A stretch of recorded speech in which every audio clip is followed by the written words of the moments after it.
五分の状況ですね。大パンしゃがみやられ。うわ、いい台形だな。チョルはいや、数の子のこの台形の振り方絶妙ですね。うわー、うまい。中足を通した。いや、今のうまいな。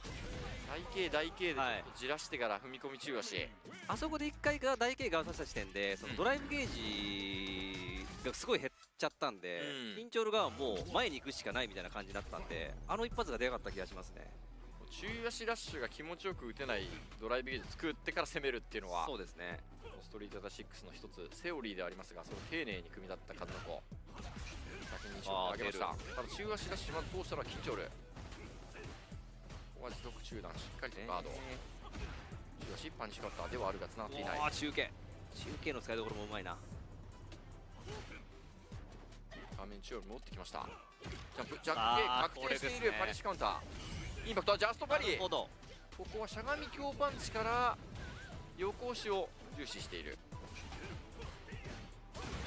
なるほど、確定ですね。オーディスパイク反撃をしていきました。相打ちどうなる？バックステップ数のこのドライブゲージは、いや、今のは通常だとねですね、うまく裏に出ちゃうんですよね。アウトしながらですが十分なダメージ。バックジャンプで逃げる。1回逃げる、手堅い。そうですね、これ弱流尾ももう打ちづらいもんな。ですね、相打ちでもいい。いいバックジャンプですね。ああ、食らっているぞ。これは大きい。え、ダッシュで伸ばしていくの。いやー、これがどういう、おお、攻め切った。駆け抜けた。今のはかなり強気でしたね。数的にはまあ SH 打つのが本命の状況でしたけど、あえて守ってたところを投げるっていう、垂直ジャンプ読みし何もしないみたいな数のパターンでしたが、いや、しかしここで波動拳に対してオーディナックルだが、その置き攻めに対して劉備列脚 SA1 を返していきました。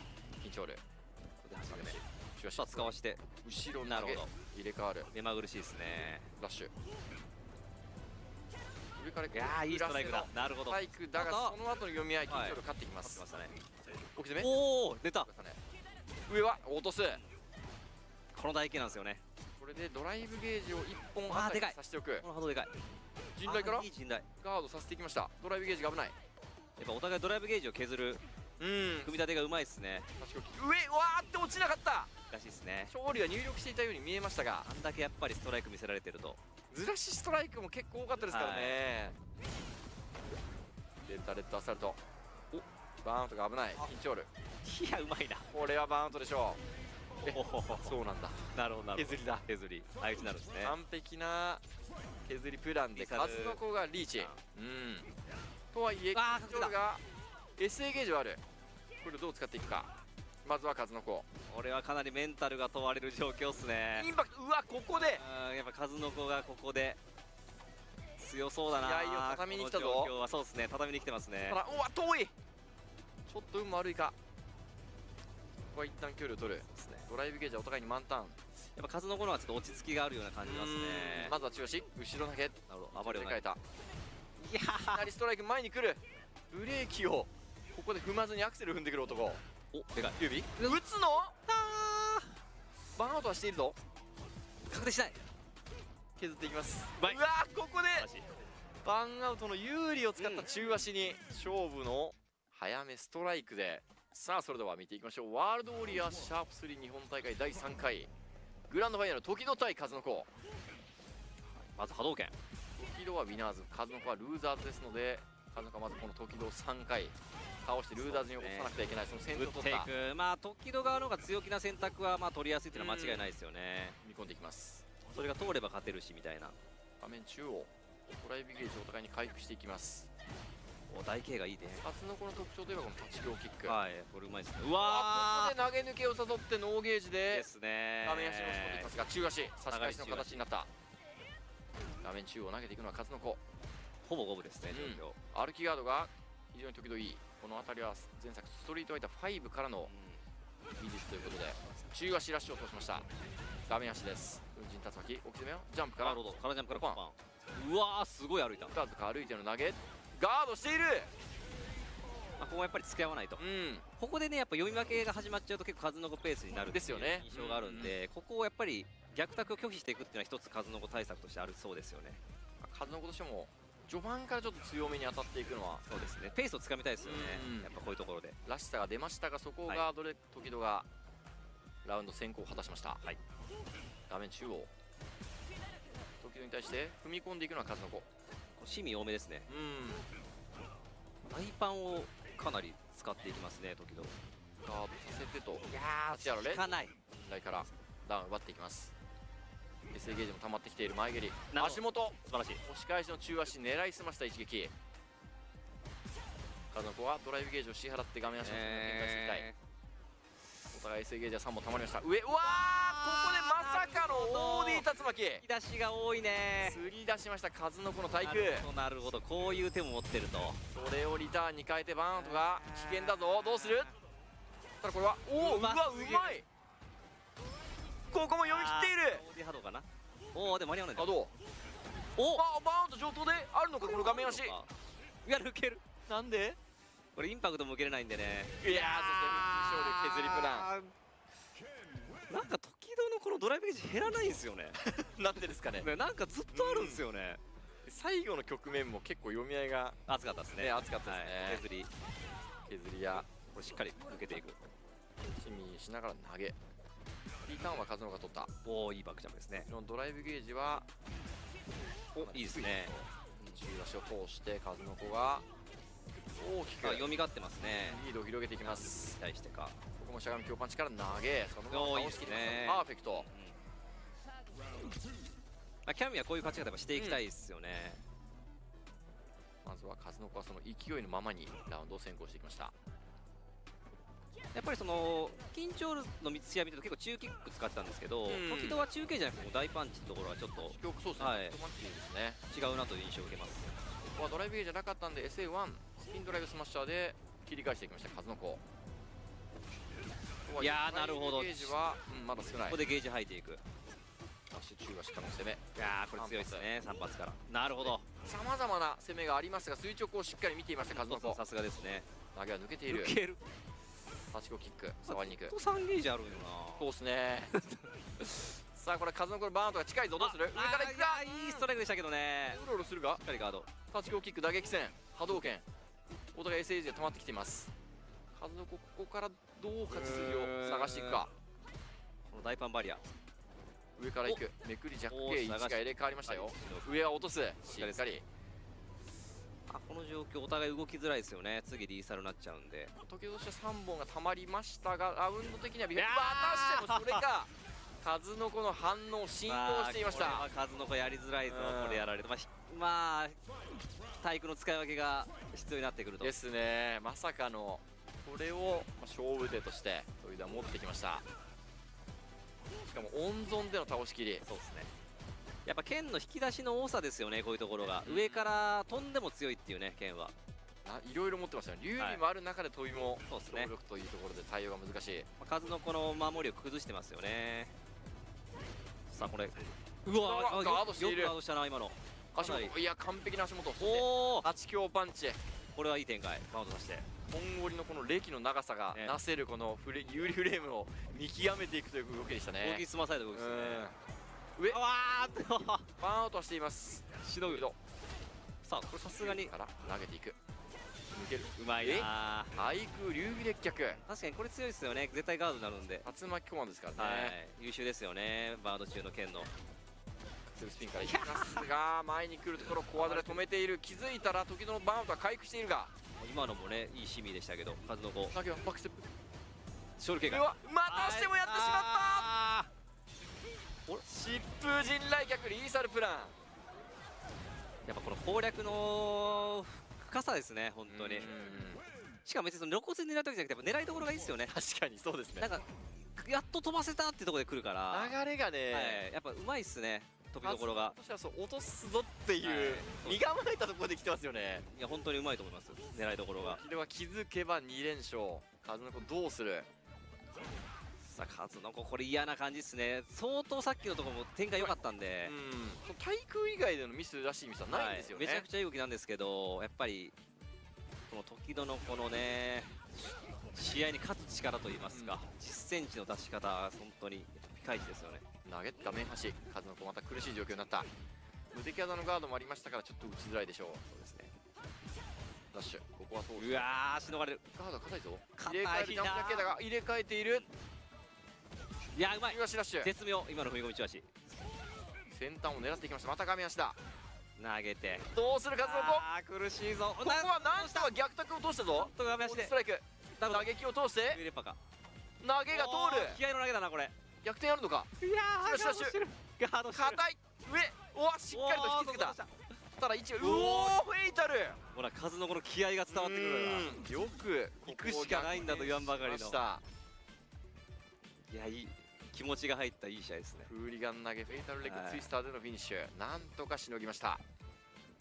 さあこれがね触りづらい。かなりじっくりした展開をお互いにいい踏み込み投げを決めるのはまず数の子です。ジャストパリ立ち強キック。確かに大キックがねセットになってましたから、まあ、パリ狙っていくと。上からここもいやー読み勝ってる投げに対してさすがの嗅覚。そうですねかなり読みが逆タク通ってきましたが、しかもこれ数の子 SA ゲージあるんでもうリサル中足でも決まるでしょう。だいぶチャンスですね今。ただ中足を差し込んだのは時戸です。入れ替えて使って回すですね。ここはなるほどなるほど。まあ黙っていても勝機はないだろうということでゲージを回していくこの判断。そして SA ゲージは3本未満にしてドライブゲージ3本未満にしているのは大きいか。昇竜大き攻め。いや技を遅らせて打っている。そうです。さっき1回技ガードさした後に投げに行った時にストライクやはいはいはいはい、ちゃんとジャック遅らしましたね。ですね。2発目のジャックパンチをちょっと遅らせるという小技を効かせて崩していきました。これで気づけば流氷エリーチです。あーを切ってしまった。あとは SE だったのかなかもしれないですね。なんだその置き攻め。上げて分からせの歩きだけが来た。大パンチの重ね苦しい。いやー鬼だなこれ。ループからミスになっている。ここは使うっしょ。さあこれは数の子の勝負がまだ残ってるが、エルダレットアサルト S からいけるか数の子。いい位置はかかっているが、さあどうだ。中足タイミングをずらした。投げ攻めが通る。熱いぞ。ただ時々のゲージはあるぞ。次がリーサルになる。投げこの後読み合う。次に行ったダッシュ。うわー中足しゃがみジャックパンチに OD 勝利。いやねどんだけ数の子がいい展開になっても最後に立ってる時々なんですよ。Welcome to another episode of the official Capcom Pro Tour pre-show, No Neutral. I am your host, Big Hollywood, Rob TV, and I am joined with the one, the only, my dog, and the people's champ, Brian F. What's going on, Brian? Listen, all I know is things are getting hot with that CPT action, and things are getting hot on Twitter like it always happens. So we're here to maybe not settle the debate, but we're here to provide some, objective pointers, some objective evidence, and discuss one of the most controversial mechanics in Street Fighter 6 right now. That's what we're going to do today. So we're going to talk about, of course, the ever-present, the always mashing in your block string, the hoping to nail Honda headbutt with it. We're talking about perfect parry in Street Fighter 6. So yeah, a lot of people are debating this mechanic, and people have some pretty interesting opinions regarding it. But listen, we see you guys, we understand. Yeah. But why don't we break down for the people how Parry is operating, how perfect Parry is operating, and how you can use it and maybe defend against it and stop people from mashing it a little bit on you and, up your own Street Fighter 6 game. Yeah, I like somebody on Twitter, so it's been a big topic going on with everybody, all the pro players and stuff. There's different opinions, you know how we do FGC regular stuff. But there's somebody who showed imagine E Honda with no parry. Like if you just take parry out the game, then E Honda just automatically goes to skyrockets to number one. Like that. Yeah, maybe top one in the game, just snatching all your drive gauge. That's true. Yeah, but so it's interesting because if perfect parry was to change too much, it's so integral to how the game is designed that the domino effect it's tough to calculate what the domino effect of that would really entail. I think it's good to point out we're not game designers. That's why at the end of the day I like to just talk about the mechanics and how to exploit them to the fullest of your ability and how to defend against them to the fullest of your ability. Because at the end of the day, Capcom, hey, what's going on, guys? You guys make the choice for us. Yeah. So we have to figure out how to manipulate the system to the best of our ability. And I think that's when you put on your competitive player hat. Like there's the Twitter and game design, sitting around the water cooler discussing interesting things. You put on that hat, but when it comes down to sit in the lab and when you go to the tournament, you got to put on your competitive player hat and do the best you can with what's in front of you. So Parry, that's facts. perfect Parry is kind of a different, kind of like a subset of Parry, but I feel like Parry you got to talk about it a little bit. Parry, first of all, is a block button. I think that's what some people miss with the mechanic entirely, is that Parry is a block button that dodges left, right, high, low. You don't have to guard in any direction. It's simply a block button that has some recovery, and also if you absorb attacks, you block attacks with it, it builds up your drive meter rather than decreasing. So, why would you not just hold the block button 24/7? The reason is because it has some recovery on it, right? If you press Parry and then you try to let go and try to move right away, there's like 20 something frames where you can't move there, and if your opponent sees you flash blue trying to guess parry something, they can walk up and throw you and get that punish counter throw. So there is some downside to just tapping parry or holding parry on defense all the time. But if you tap parry with a really precise timing, when someone jumps at you, does a block string, or does like a full screen headbutt, you get perfect parry. And perfect parry is good because they can turn the tides in a moment's notice. And it's 2 frames. So perfect parry, you have to be within a small 2-frame window. That's why it's called perfect. You got to be pretty much exactly on time. And at that point, it slows down time, and you're able to punish the what I call it, recovery. Yeah, the recovery of another move. You get to punish the recovery of it basically your opponent's cancels move. the recovery of their move on you, and you get to punish them back. Yeah, so now, you get to move first, and it's also a punish counter. Now, to balance this out, what Capcom did was they made it so that the damage scaling is huge. What's the exact percentage? I think it's 50%. It starts at 50% damage scaling. It was like more than that sometimes. Oh yeah, it's huge. Yeah, so generally speaking, people don't even go for full combos after you perfect parry someone. You'll typically go for screen positioning instead. You'll almost never see anyone use like drive meter.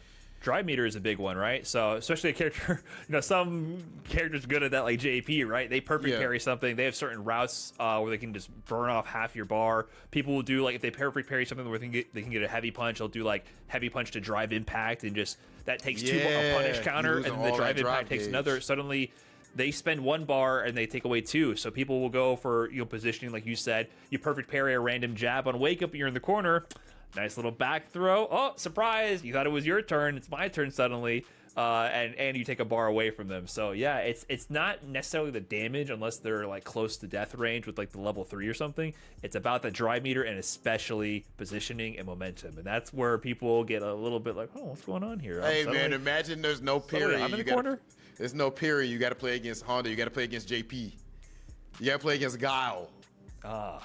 With no parry, no parry. I don't want to imagine this world. No parry against Guile is crazy. Like I don't want to imagine this world. So yeah, it's so as far as the way that we actually use it, and stuff that you guys should be doing.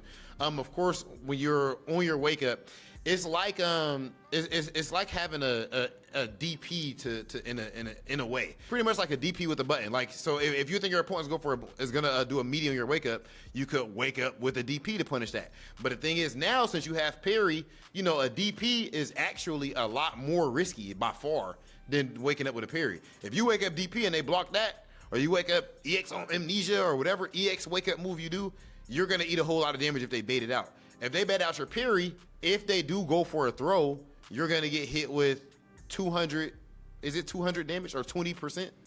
2,000, the new units. I believe it's around those numbers. I don't have the exact numbers memorized. But it's something like that. But it's a high damage throw. Listen, that punish counter throw, that's a chunk of damage. And drive gauge. And an extra, they lose more than a bar of drive gauge, right? They waste a little bit on the parry, and then so it's like a bar and a half. You waste the 1/2 bar on the initial parry, and then the punish counter throw. So I think that's fairly significant if they bait out your parry attempt on wake up. It's not insignificant to eat that punish counter throw. It makes it so that I remember Street Fighter 5, people talk, ironically, it's interesting how these conversations are kind of like a merry-go-round to some degree, because in Street Fighter 5, remember there was not enough defensive options.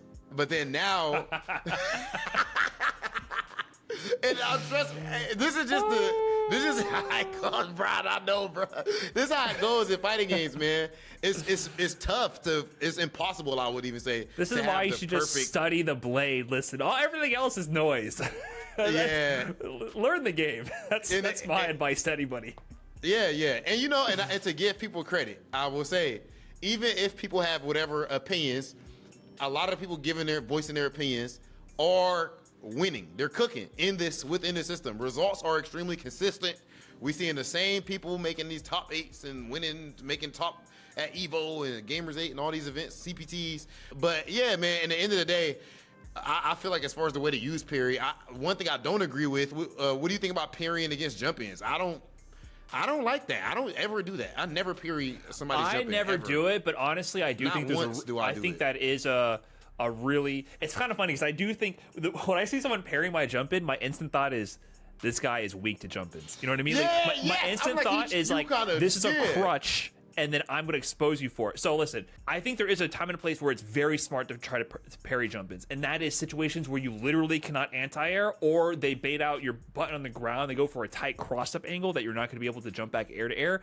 That is a time to try to time your parry to get that perfect parry. They're trying to side swap with you, because at that point, you already lost the positioning battle, right? Like, you're like, okay, you already distracted me enough in the ground where you're for sure getting over my head. Now either you're gonna go for a cross-up button right here, and if I get the perfect parry, if I get luck, it's kind of like a luck thing. Like, if I time this right and get a little lucky, I can get the back throw and put you back in the corner. Or you're 500 IQ, and then you just empty jump, bait my parry attempt, and throw me. And at that point, at least we're playing some mind games here, right? Yes. That to me is a good time to risk a parry. So remember, it is a risk. However, if you are the type of player who has a crouching fierce punch that anti-airs, a medium punch that anti-airs, a special move, a DP, you have all these options that are guaranteed damage and guaranteed anti-air options, and then you always do parry as an anti-air. Look, I respect the fact that you can perfect parry every jump in, but the moment you parry one of my jump-ins, I just empty jump throw you every time. Yep. I literally start playing Super Mario. I'm just holding up forward. I don't care anymore, because every time it's going to be a free 2,000 damage punish counter throw. So yeah, it's kind of a crutch for some players, but I will say, yes, you should use it sometimes, but for sure not every time. And if players are perfect parrying your jump-ins over and over, you might be impressed at first, but then recognize the pattern. Wait a minute. They do this like every time. Let me throw on their wake up too against against save jumps. Like, of course, DJ. Every time DJ toss you in the corner or does anything to you in the corner, he gets his save jump off, and people like to go for their parry on wake up. So of course, just the same thing. Sometimes I'll just go for the empty jump, get my quick throw in. But implementing that parry yourself is important. It's good because you are adding to the mind game that your opponent has to play. Street Fighter 6 is a game about active defense, not passive.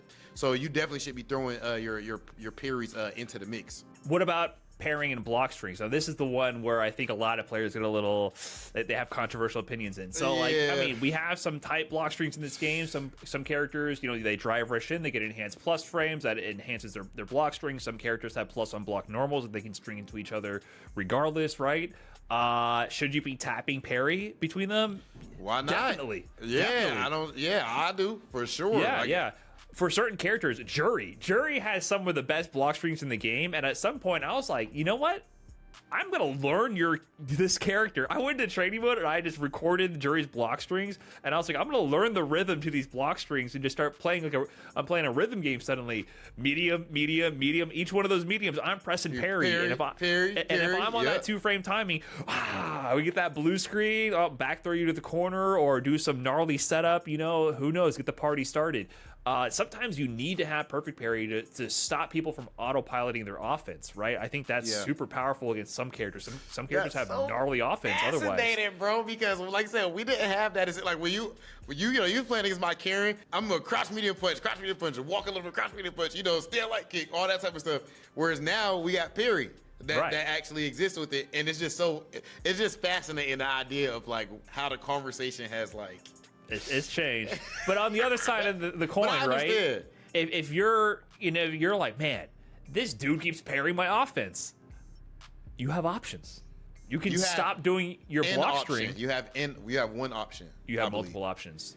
I disagree. Multiple options. Okay, hold on. Let me hear You get someone in the corner. You get your block string going. Stagger your pressure. See that they flash blue. Walk up, throw. Punish counter throw. Bada bing, bada boom. You get their drive meter. Big damage. They're in the corner. Stagger your block string, drive impact. That is a free wall splat that you are locked out of counter DI when you were in recovery from a parry. you can commit to that option too. You can time it so that if you are guessing that they're going to tap parry to go for a perfect parry, you can get that option. If they hold parry, worst comes to worst, they absorb your DI. It's not even punishable, and they're, right? They're plus, but yeah, they're plus, but that's it, right? They can't do anything. They're and the risk in reward, if they tap attempting a perfect parry, you get a full combo, right? So there's other options, and I still think we're still evolving. Another option that I've seen a lot of players implement that I haven't done myself is they jump.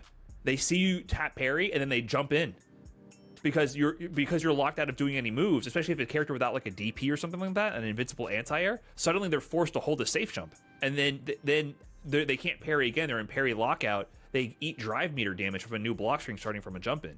Yeah. Like say someone's parrying your face, and then you walk up to them while they're parrying. Instead of going for the throw, just hold up forward. Just hold up, and then get a jump in. They're forced to block it. And they're still recovering, so they can't just. They can block, but they can't that's all do they a can move, do, though. Yeah, they can't. And they're going to eat more drive meter damage. They wasted drive meter holding parry, and now they're holding more block string. So I think the wheel of options to counter parry are still evolving as we speak. And I think high level players are slowly starting to incorporate like this DI on people parrying a bit more, and the things like the jumping I just mentioned. So there is counterplay. I think we're still evolving on it, but yeah, there's no denying though that just guessing with a parry is very good. It's absolutely, because if you land that back throw could be round ending. The whatever our counterplay that we've developed so far, the reward, like, it's not gonna make me not wake up Parry. So I'm a Parry anyway. You absolutely have to use the risk reward. The risk reward is great. But yeah, man, obviously we have seen. I think this is an interesting topic since everybody's bringing it up and everything. We are just keeping our. I know these ain't the ideal type of combos with Brian with the whole Twitter stuff and everything, bro.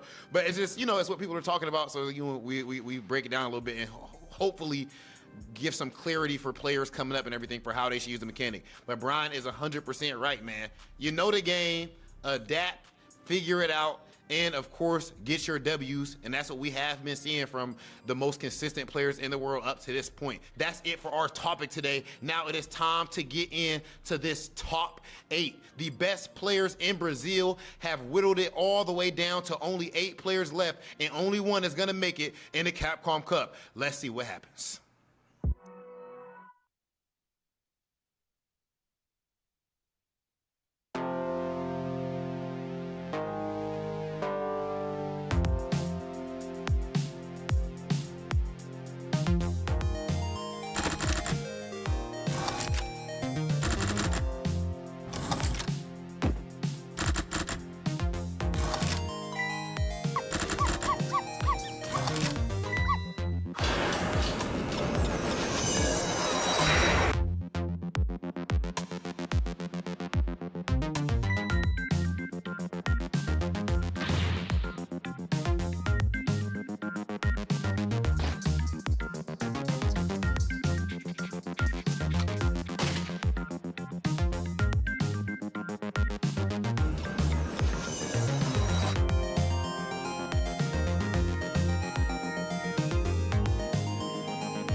I present the Hunter from Komura.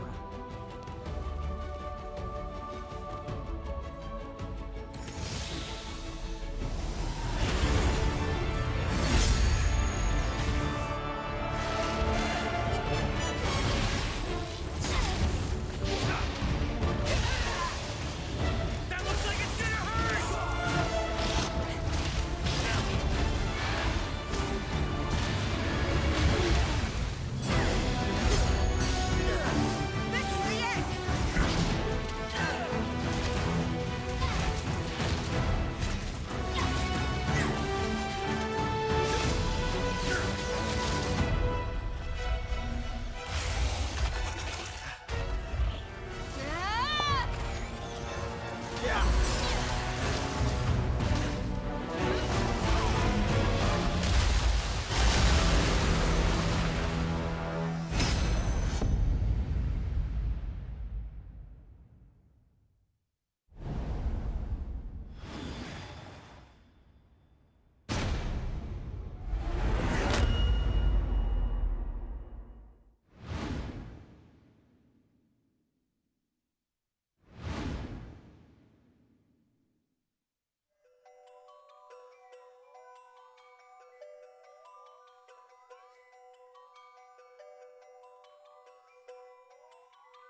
He was obsessed, you see, with finding an appropriate vessel for this power. Fight with all your heart! We are supporting Capcom Cup 10 with a total prize pool of over $2 million. It's showtime, baby! Guano takes it over Idol! All right, you ready? You don't want to miss it! Let him go! Look at the damage! Look at that damage! Now's not the time for jokes. Your two-time Capcom Cup champion! It's Meta RD!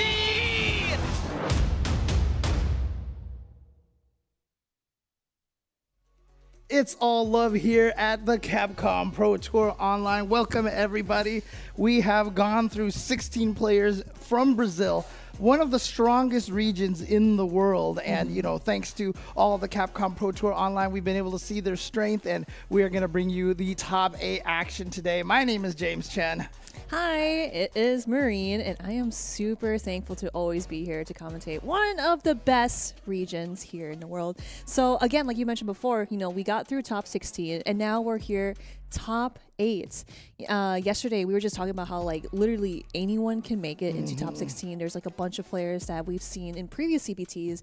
You know, we got, like, Jaleshe, Gus, Paulo Webb, and a bunch of, like, those really well-known players, but they didn't even make it to, like, top 16 or, like, top 8. So I'm just like, bro, like, Brazil's mad strong. Like, well, what's going on over there? What are you guys like eating or drinking, huh? I know, we all need some of that over here too, because I mean, we saw a couple of very young players as well, 19 years old as well. But you know, I think we lost both of the 19-year-olds. Felipe and Kyuki. Yeah. Oh and gosh, so, keep playing.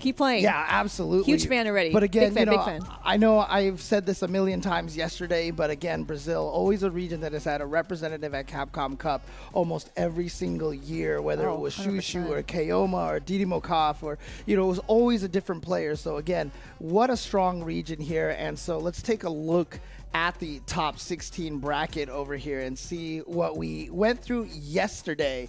As you can see over here, Stunner was able to take out Manga, Kaio was able to take out Lendi Aviva, Keoma took out Juninho Raz.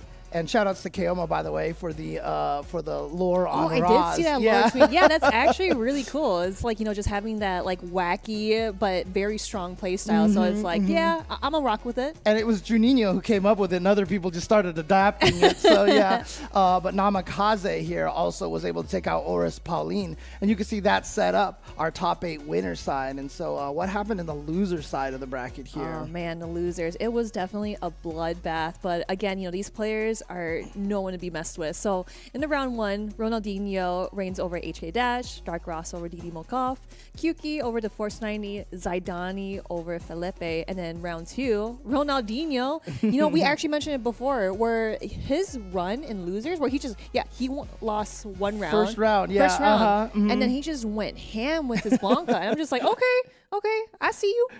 And then we have Juninho Ross over Dark Ross. He's like, oh, I'm the real Ross. Yeah, exactly. And then the Lendi Aviva over Kyuki, and then Zydani over Zede Manga. And there you have your other top 8s, or like the bottom half, with those people in losers. But again, you know, anyone can win it. Anyone can get to the grand final. So I'm just like so excited. I'm just like so hyped. I'm like, oh, come on, I want to watch some matches right now. Yeah, I mean, you look at this right now. So Stunner and Kaio are going to start off this. And of course, again, this is obviously we're in the Brazil region, so it's all Brazil players here in this top 8. But like I say, they deserve it because they have been so strong. They have been one of the strongest regions. And it's one of the greatest things about the FGC is that we've seen so much power come from so many different regions. I mean, at EVO this year, we had winners from like all sorts of different countries there. You know, we had a player representing Senegal in one of the top 6s awesome. at EVO, you know, and it's one of my favorite things about the fighting game community. Is such a universal language, and Street Fighter is probably one of the most universal fighting games of them all. I mean, I swear you can go anywhere around the world and everyone can tell you who Ryu and Chun-Li, you know, who Ryu and Chun-Li are. Yeah, it's like, let's talk with our fists, you know? Yeah, like, that's how it comes to, you know, fighting games in general. Like, everyone just gets together, we play, and it's just like, man, you know, you play Luke, I play Luke, you know, it's like already friends, you know, we're already best friends. Dude, Shared attack. It's so funny because like whenever I travel to different places, like in the States and stuff, and I would take the Ubers to the hotels and everything, people would be like, "What are you in town for?" And I'm like, "Game competition." Like, "What game?" "Street Fighter."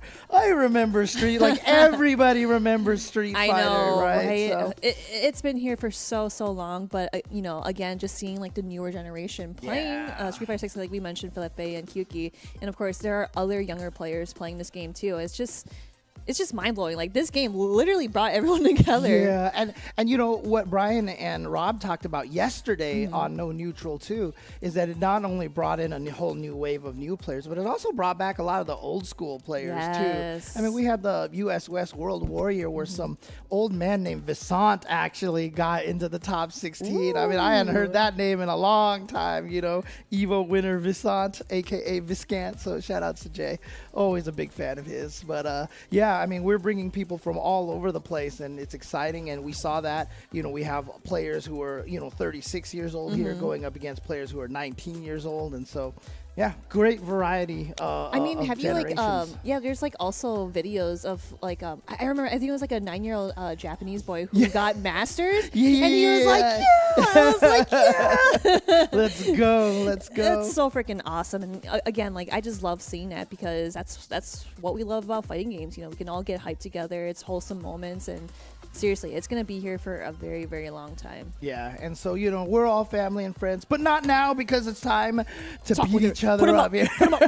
It's time to go up against each other and take each other out of the tournament. So let's take a look at our first match coming up here on stream. It is going to be Stunner versus Kaio. And again, what a great example here. We've got a 36-year-old player here going up against a 22-year-old player. So very much two different generations. Huge age gap. Yeah, definitely. And, you know, we've always mentioned before, like, just these younger players coming to play Street Fighter 6, you know, just seeing that they're thriving. They're getting like top 16 and then going into top 8. I'm just like, you know, when I was your age, I was just probably like, I don't know, like scratching my butt, like picking my nose, like, Yeah, I mean, honestly, like,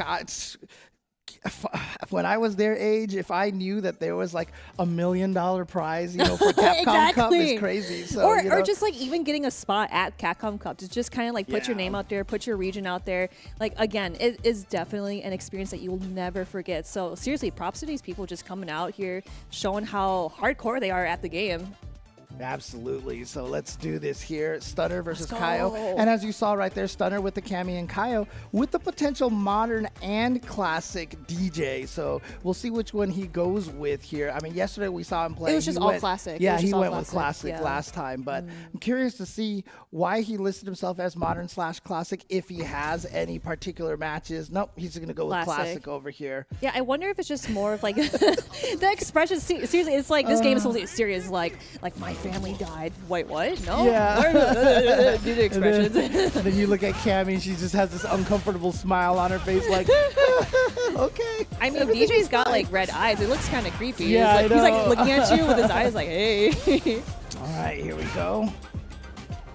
And it is going to be the Cammy here versus DJ, two very, very strong characters. Oh, yeah, and remember yesterday, we've seen Kaio throw out so many perfect parries, and he would turn the match over, and holy cow, Stunner's already in burnout. Yeah, so this is very dangerous situation for Stunner here. Yeah, you can see, I love the way that Kaio is just being so aggressive, but what a jump out. Yes. Yeah, he didn't go for the heavy into the drive impact, so he was able to jump. That wasn't a punish. Ouch, yeah, that's definitely gonna hurt, because I thought for a fact that, you know, when you flip, I think it would probably like press a button so you could interrupt their buttons mid-animation and then get that punish. Oh, here we go with the dive kick, but no completion on the combo. There we go with the DP anti-air. All right, gets a throw into the corner. Tried to bait out an EX wake up. Oh, here we go. Big punish time. Gonna spend all that meter going to level 2. Not gonna do a lot of damage here, as you can see. Gotta figure out a way, but he's just getting chipped at this point. Just one more fireball just to chip it out, but she's gonna keep jumping. Oh no, that's it right there. That's it. As soon as you block that jab, that was the end of it, because that dread kick was coming, that Sobat was coming. So there we go. So first round to Kaio here. Oh, nice dive kick. And I kind of like how Kaio's just like, you know, I know you're probably going to do dive kick. I don't want to risk like parry and whatnot, because you could do an empty jump and then grab to get that punish counter damage. Nice jumping from Stunner. Medium kick, wow. But gets the throw and, yeah, sees the green, goes for the flash kick. I think we saw Kaio do that a bunch yesterday, too. 100%. Oh, yeah. Okay, dive kick above the waist. It is definitely going to be punishable, but no completion. Stunner still looking pretty snazzy. Got a counter hit. No, drops the counter hit combo. And the side switch. Beautiful stuff right there. Safe jump setup. And now corner pressure. Oh, I kind of like how it pushes you a little forward just to kind of like get that little side switch as you jump, but the reactions driving back collision. That is going to be 1-0 over to Kaio. Yeah, and again, don't forget, since we're in top 8 right now, it is all 3 out of 5. So that's only one game here. So you've got to be very, very consistent and make sure that you keep up the pressure against your opponent for the next few games. Kaio only one game now. And, you know, it's actually really nice, like the first to 3, because these games actually go by pretty fast. Oh, yeah. And, of course, the rematch system, too. Like, you could just spam start and then just go into the next next match. Yeah, but interestingly enough, seems like that they went back to the lobby here. I'm not sure what Stunner might be trying to do, unless he's just trying to give himself like a little moment of break or something. It's always a good assumption, yeah, because it's always nice to just go back to character select and just kind of like take a breather, like think for a bit, because I don't know, it's just like you want to take your mind off of things rather than seeing like the rematch button, because you would probably be like forced to press rematch. You know what I mean? Yeah, the salty rematch, right? Right? It's exactly what. One more game. You know, the #1 lie told in all of the fighting game community is one more game, just one more. I put my quarter down. Let's play again. Yeah, the other lie is I take that. But anyways, there you go, Stunner now. Yeah, having a little bit of trouble trying to get in on DJ right now. As you can see, Kaio doing a good job keeping him out. But there we go, the crouching medium kick, find its mark. Yeah, that was a little high up on that dive kick there, so it wasn't punishable. Yeah, especially when Kaio's just kind of like crouching. Yeah, okay, I kind of like how he backed out a little bit. Just does not want to risk it, but risk the empty grab. Yeah, just a little too far away for that throw. Trying to fake Stunner into jumping. There was the jump, but it was too far away for him to do anything about that. Oh, interesting. Yeah. That would have been a punish, but here we go. Kaio. Nicely done to Stunner to stave off that burnout right there. He kind of came out. He tried to anti-air. Stunner definitely tried to anti-air, especially in that situation. It's like kind of hard because the ceiling is so low when DJ kind of like do the knee jump. Yeah, it's so fast. And also, it's such an old school. Wait, hang on a second. You can chip him out here? Yes, you can chip it out with the spin knuckle. Man, it's kind of hard because, like you mentioned before, there's like a really tight window. But of course, when you're in burnout, it changes the frames. Changes the frames, 100%. Yeah. And again, that jumping down light kick you were talking about from DJ, one of the best things about it is it's an old school jumping light because it hits until it lands. It has like infinite active frames. All right. Oh, wow. Just wakes up with a crouching medium punch. Gets the hit. Whoa, what a reaction. Yo, Kaio is so ready for that. Yeah, his anti-airs has been on points. But there you go, Stunner does not want to default from the dive kick. Too far. Yeah, a little not too quite close enough. Oh. Perfect timing right there. Blows up the drive rush. And then DJ, of course, with the jump scare. Oh, man. Come on. Trying to get a connection off of the low forward. Oh, that's what I'm talking about. Jumping in, trying to grab that parry, but a little too close for comfort. Really close to the corner again, but does not get the connection. Does not matter. Stunner going 1-1 over Kaio. Nice. All right. So there you go. So great example of Stunner going, back to the lobby to think about it a little bit, gather himself, and so takes game number 2. Been a really, really close match. I mean, you can see basically what it is right now is that Stunner is just trying to find his way in on DJ. DJ's a hard character to approach for a character like Cammy, but you have to be very careful and calculated and find your moments, just like Stunner has right now. Oh, again, he's done it for the 3rd time, but it actually hits the wall. Yep. So this is again, Stunner is the older player. See, I told you, man. Reactions have nothing to do with age, man. That was actually really smart. Oh, nice. Gets the punish, but goes for a sneaky reset and then out of the corner. I mean, if you got that hit down, Let's go. I'm all about it. Stunner looking so strong. Yeah, Stunner's looking really, really good right now. So he seems to have figured a lot out here. And again, it's really about him being patient. Like I said. Oh, that was so sick. Right, perfect parry on the dive kick. Interesting. Oh, another perfect parry just to return the favor. It's like, hey, if you're going to throw a parry, I'm going to throw it out too.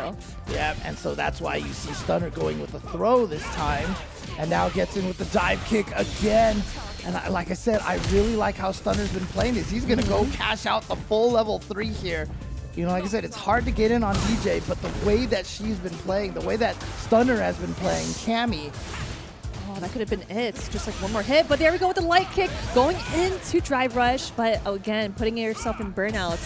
Yeah, so this is scary here. Oh, goes for the throw instead of continued block string. I like that option. Cross-cut DP, and now you're in the corner. This is going to be really scary. Be on the other side. What an anti-air, but gets jabbed away. Stunner going 2-1. Kaio got a little too aggressive with throws at that point. He was kind of relying on that for the comeback there. We saw Stunner jump away from one throw attempt, and then he just had to try to go for another, but just got jabbed.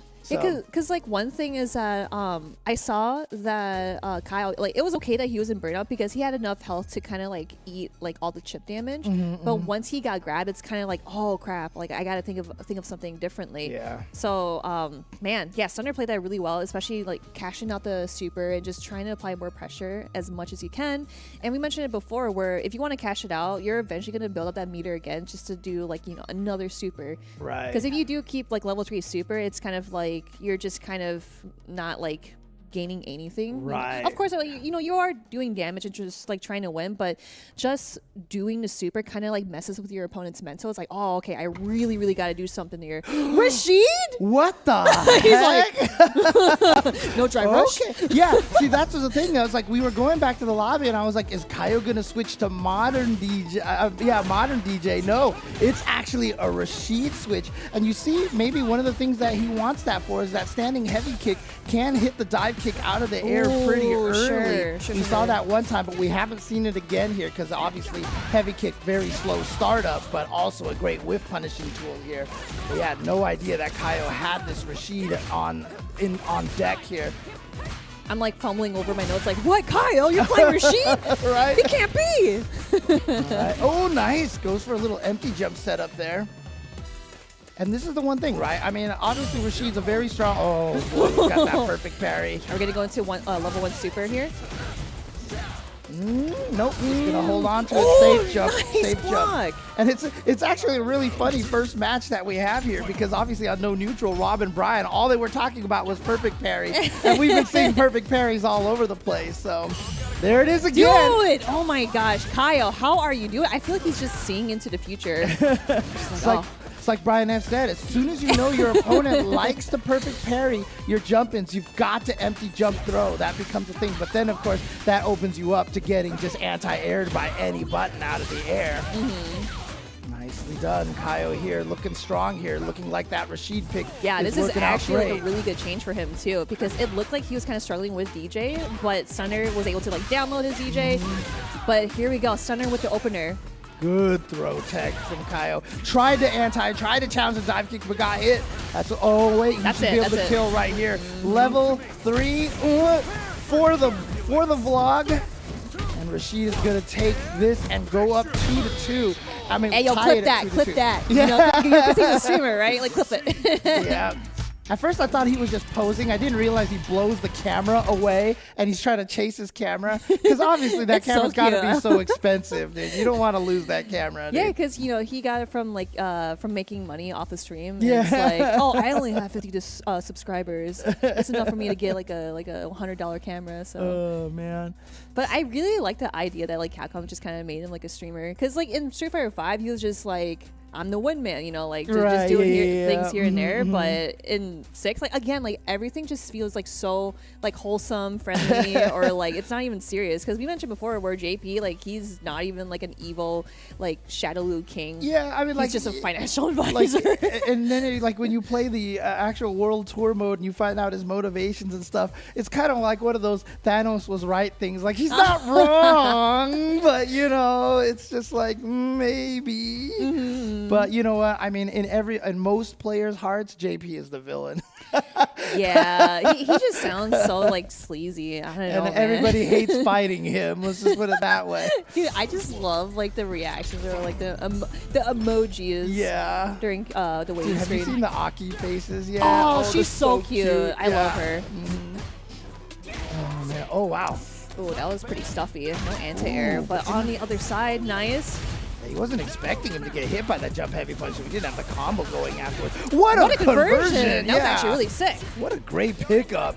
Oh no! What was? Oh, he was trying to perfect parry. Of course, he was trying to perfect parry the counter poke because that is what he likes to do. Nice air-to-air challenge on that. Okay. Oh yeah, you gotta nice. watch That was your actually really ankles. sick. I like that too. Nice, like just waiting for the DP advantage, but was able to kind of keep up with the anti-air. Nice, and it's really nice to see that Rashid, he is one of the best characters. Corner carry. There we go. Double jab into drive impact. That is definitely gonna kill here. Yeah, he had a lot of time to react to that thanks to the hit stops of the armor. So Kaio now with this Rashid change, looking strong. He's at match point to send Stunner into the loser's bracket. Can Stunner make a 2-round comeback here? Because this is the final game. Oh, that could have been a whip punish, but Stunner's keeping Kaio into the corner. There we go, the perfect parry. Like we've mentioned before, Kaio has been so strong with just throwing a parry at the right time. Yeah, I mean, we have noted that he's a younger player, so like it's very easy for him to put this mechanic into his gameplay because it's not stuck on 30-year-old muscle memory. Oh, that could have been a whip punish on the way down there, but just a little bit unsure. Stunner is trying to close things out here. Both players at match points. Yeah, just ate the meaty. Was probably expecting Stunner to go for the throw.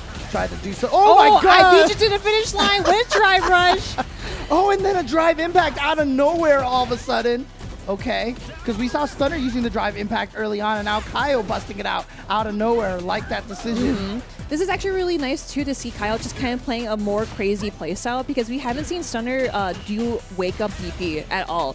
So he's not scared at all. It's like, okay, I'm going to probably get grabbed over and over again. Stunner going for the third grab. Here we go. Do it again. Fourth is a punish counter. Yeah, he tried to perfect parry. Oh, he messed it up. He messed the combo. No. Trying to go for the shimmy. There we go. Okay, Stunner is going into the super. That's going to be it. Stunner going 3-2 over Kaio. Kaio still has a chance in losers. Yeah, but again, you see, this is where the power of Cammy comes in. She gets you in the corner like that. And, obviously throw loops are just, very, very strong in this game. And Kaio just didn't believe. He got tossed 3 times in a row. Then he tried to perfect parry because he was so confident that Stunner wasn't going to go for a 4th throw. But Stunner definitely did. Got 2,000 damage for that punish counter throw. Oh my gosh, yeah, and then was able to finish it off. But I like the Rashid change. It looked like it was working out. He was in a really great position. But in the end, it is Stunner who makes it through. Oh man, yeah, and again, we haven't seen a whole lot of drive impact coming from it because it's like in top play, it's like you're not gonna randomly throw it out. But of course, we keep seeing that low forward conversion too. Like that is just so good to kind of close the gap and just apply more pressure. But Stunner, yeah, coming out so strong, even with the switch too. DJ, man, he's pretty good. Rashid, he's pretty good too, and very gimmicky in a way.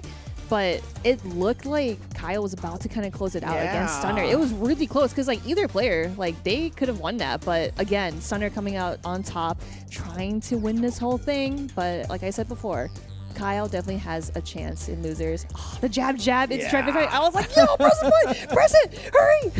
Yeah, again, what a great match to start off the day, this top 8 with. I mean, it was just such a close match. But then, like we said, Stunner was able to close it out, got the hit on the whiff standing heavy kick. He's going to move on. And wait to see who he's gonna face against. Is it gonna be Keoma or Namikaze, who's coming up next in the bracket here? Oh man, that's actually gonna be good. Just because I'm rooting for Keoma here, low tier, Manon fan, low tier scrubs. But absolutely. But again, this is gonna be a really good match between these two. Of course, just having that familiarity with everyone else here in the Brazil FGC, it's like, oh, I've played this guy so many times. I know how they're going to play. But again, you never know. They could be cooking up something in their secret lair, cooking up that secret tech.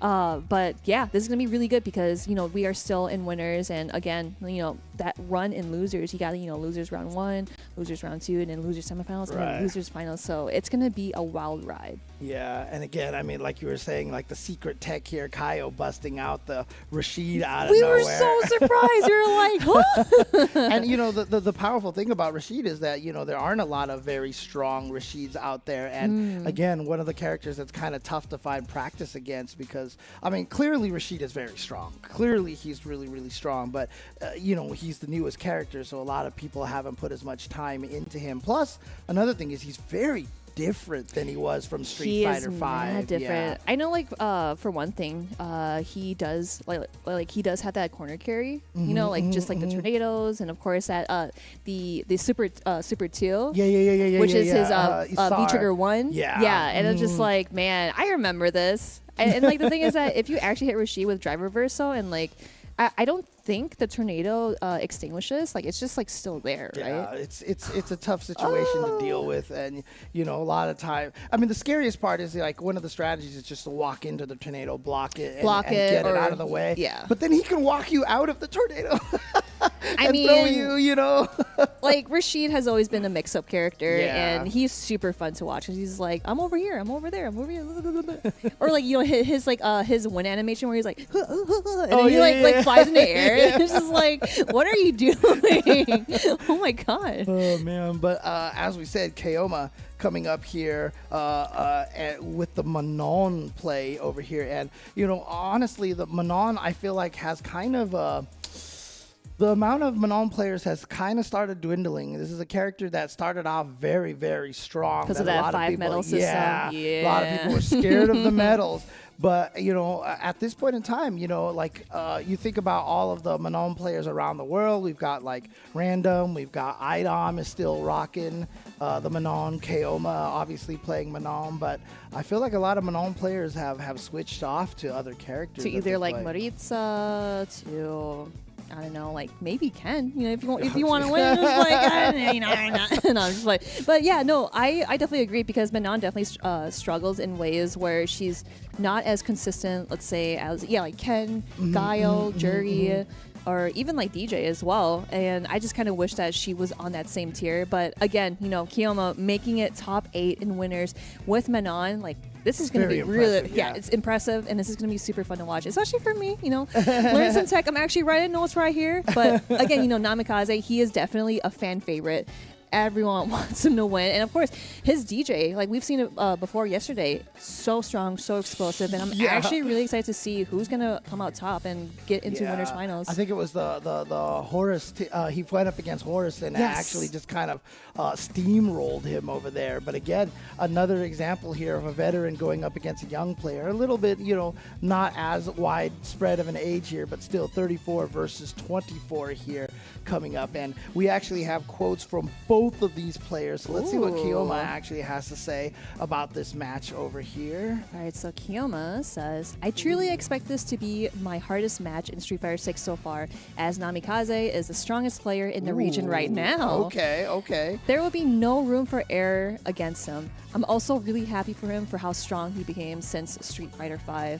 I love that. See, this is like the veterans here. Yeah, and everyone knows each other in the scene too, and like they know how they play. They know like when they started, and they're probably like sharing tech here and there. Yeah. So it's really nice to see that Keoma is like, you got really strong. This is gonna be tough, but let's duke it out. Yeah, but, I mean, as much as you want to beat them, you still respect the fact that you're so happy that you've got the young players getting strong.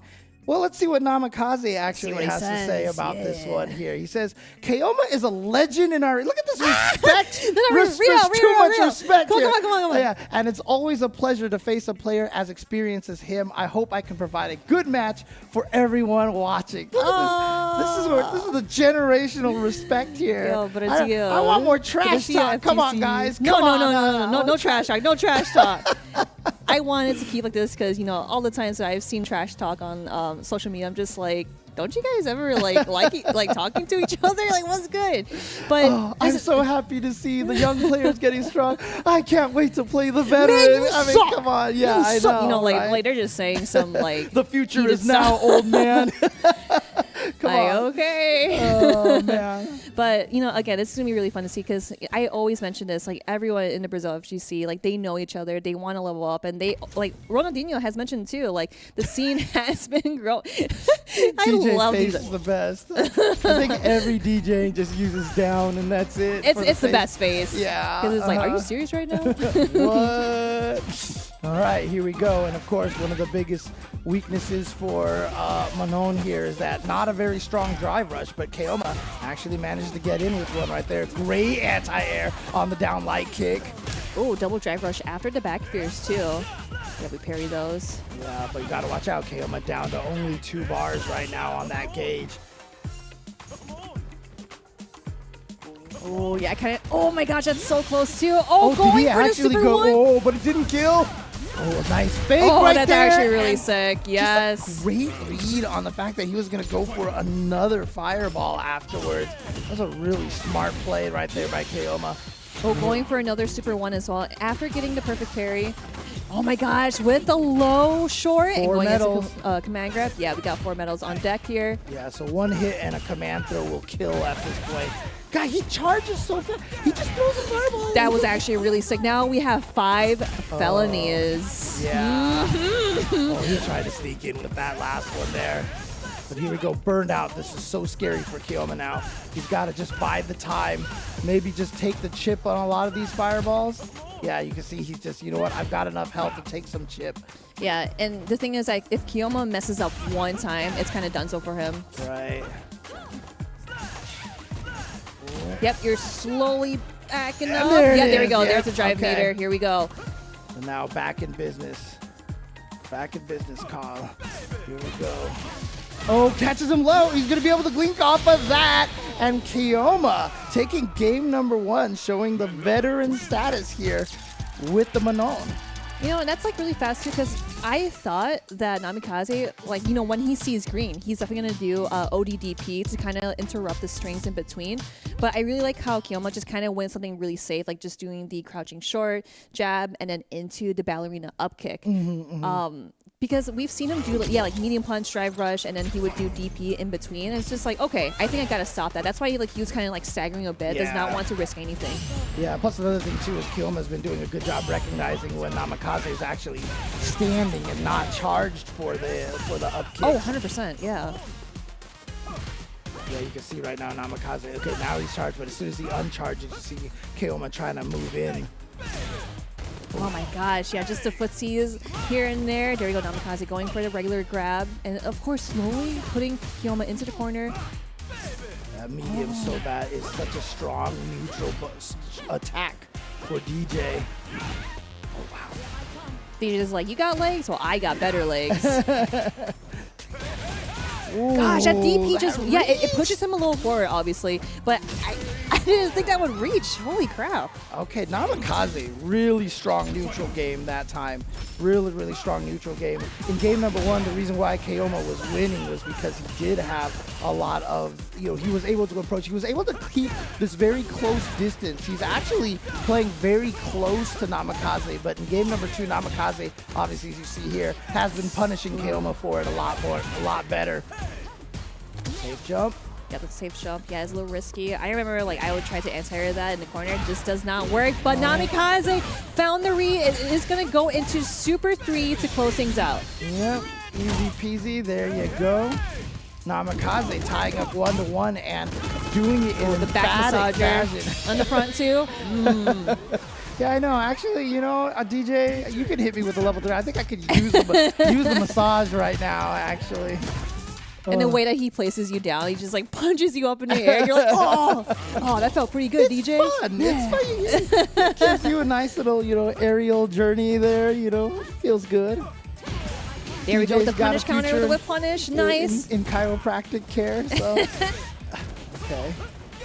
Oh, I like to jump back, especially with that sway. I know once you see that sway, you can definitely punish with like medium punch, but it's just so fast where you're not ready for it. See, okay, just like that. Keoma did try to do that, but I think he probably did it a little too early in that sequence, but we're just waiting things out. Just be patient.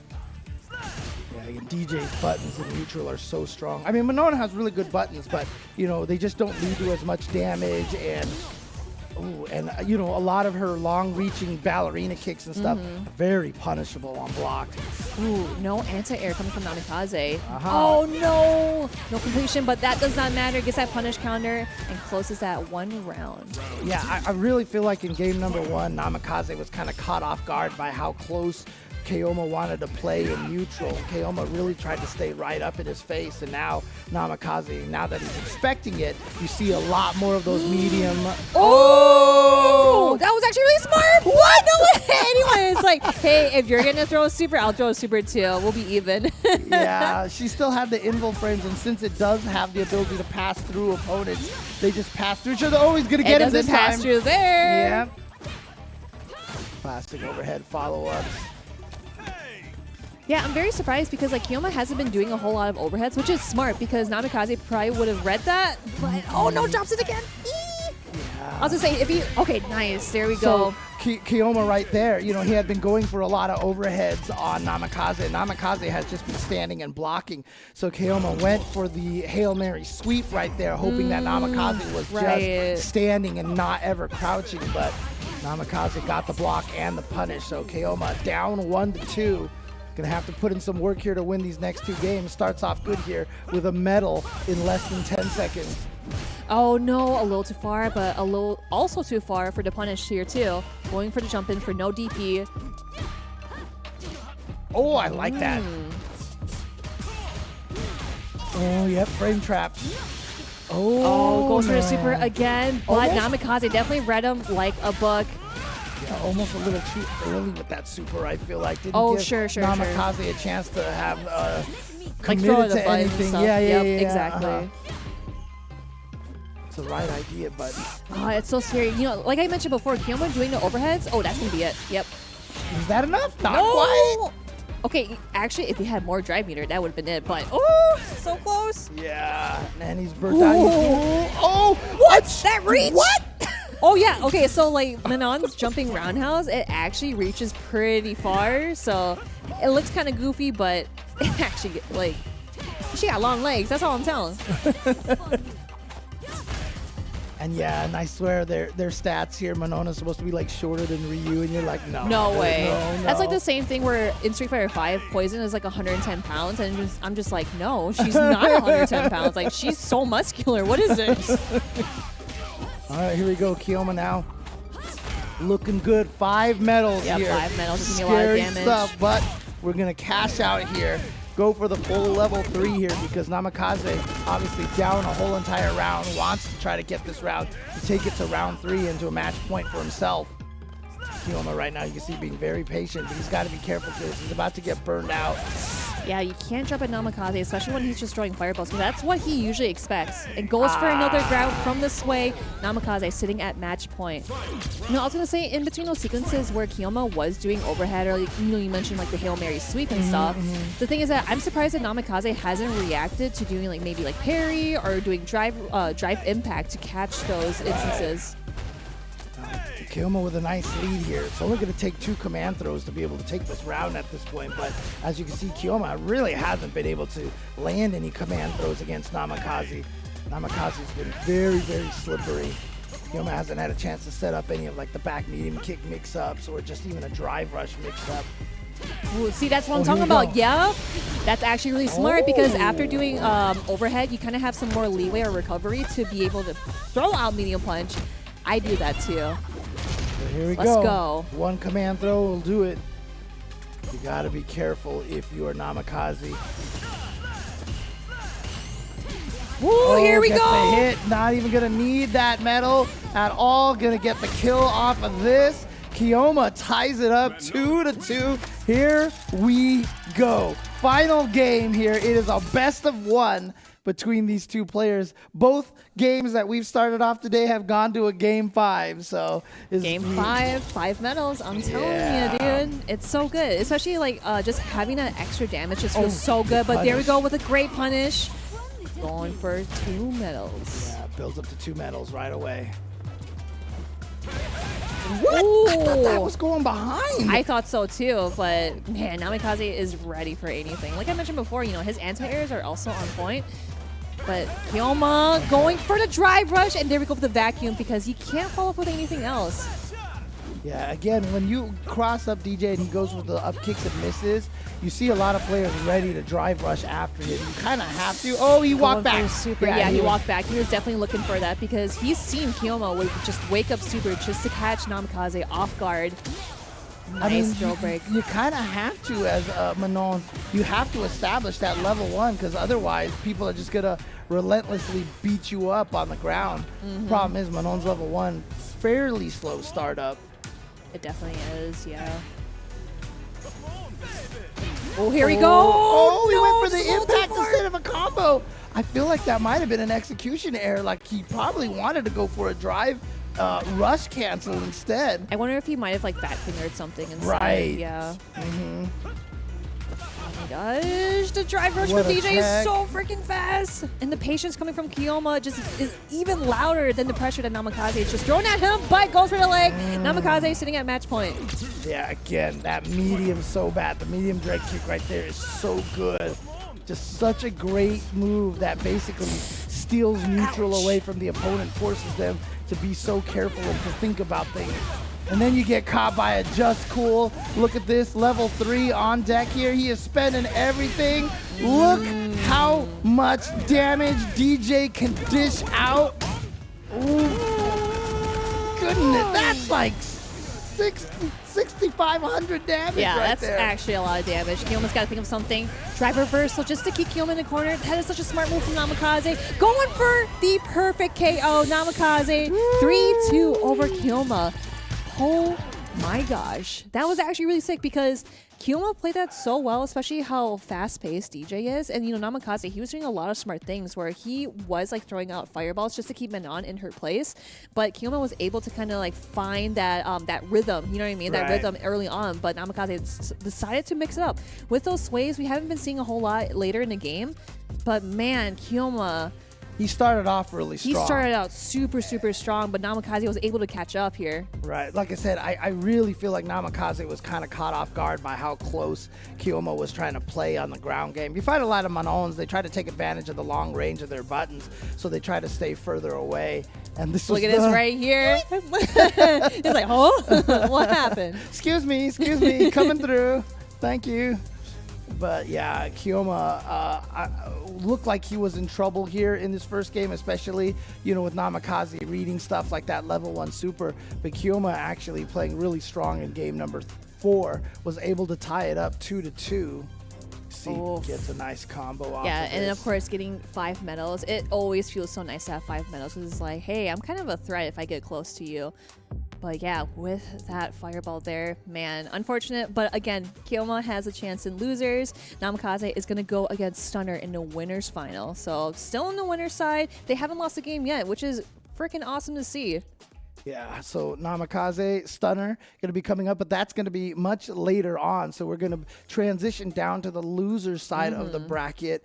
But before we get there, just kind of want to remind everybody that this is Brazil, obviously, but there's a ton of CPT onlines happening right now. The next one is going to be another region that is on the come up over here, South Africa. Of course, a lot of people, you know, the name from South Africa, Jabi M is one of the main names that comes to the mind. Yes. Yeah, was able to defeat Tokido at the Red Bull Kumite, South Africa.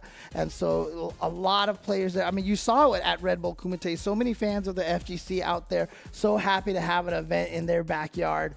Well, you know what? All those players, this is your chance to also make a name for yourself. Go up against, you know, Jabi. Take down Jabi M. And in fact, I think like just have a wanted poster of Jabi M. Like, hey, go take him down. I mean, honestly, there was a World Warrior South Africa, and I believe Jabi M got second place. He got taken down by somebody. Nice. And I remember seeing some of the social media tweets saying that this was really considered an upset.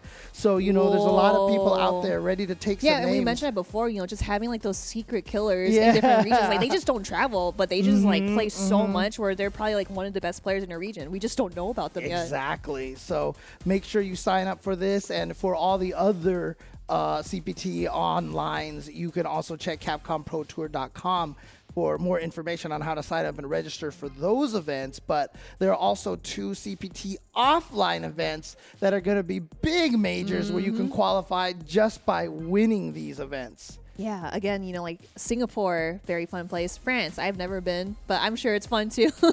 But, just these 2 offline premier events just to kind of like close up the year is actually really nice, because I know we had one in the US, which was Evo.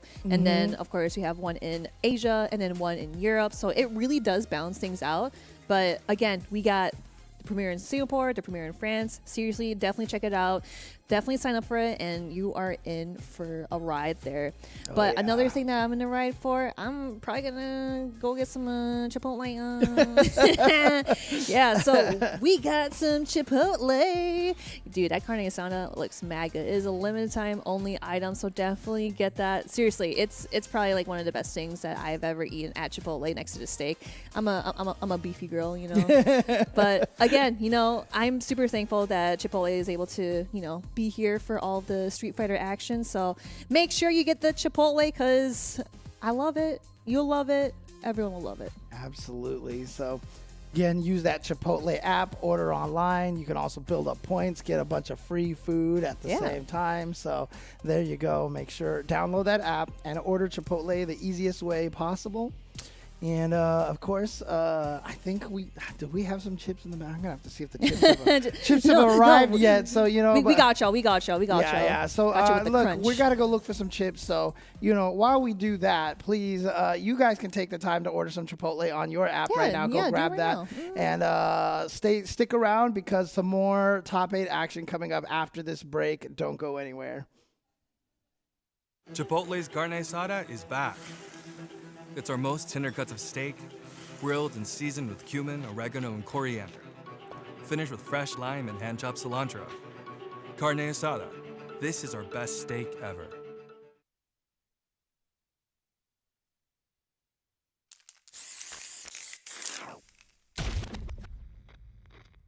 Time to work, time to work.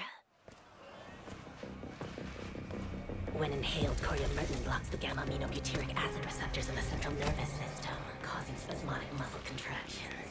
Master, it's a work of art! It's perfect! What to do with you now? So, shall we put him out of his misery?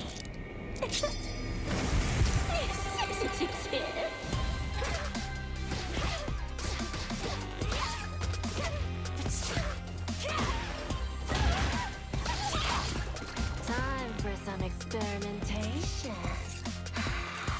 I bet poison would work wonders on you.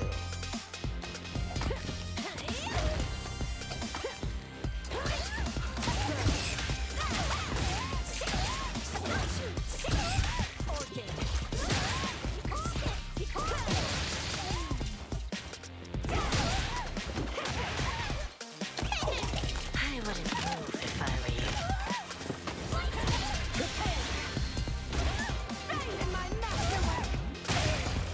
Poison's on the menu.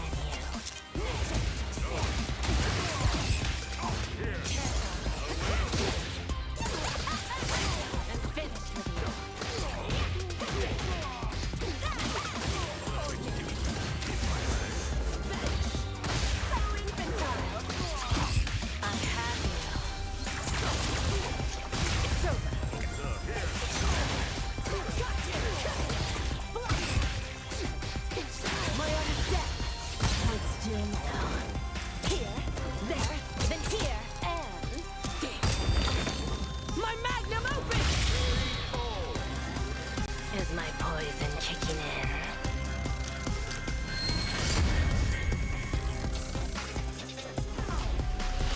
Street Fighter 6.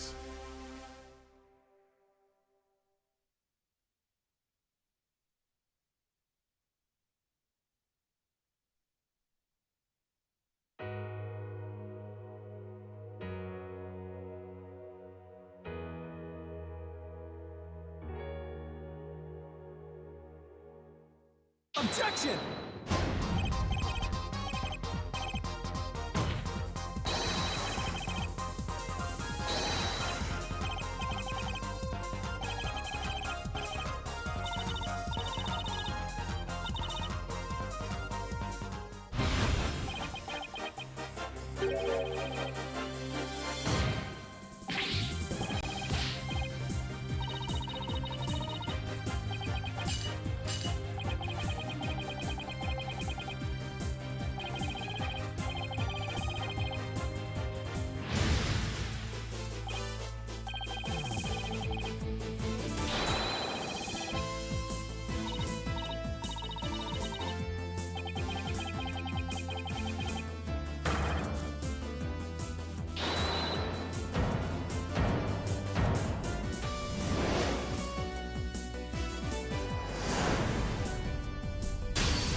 Rob.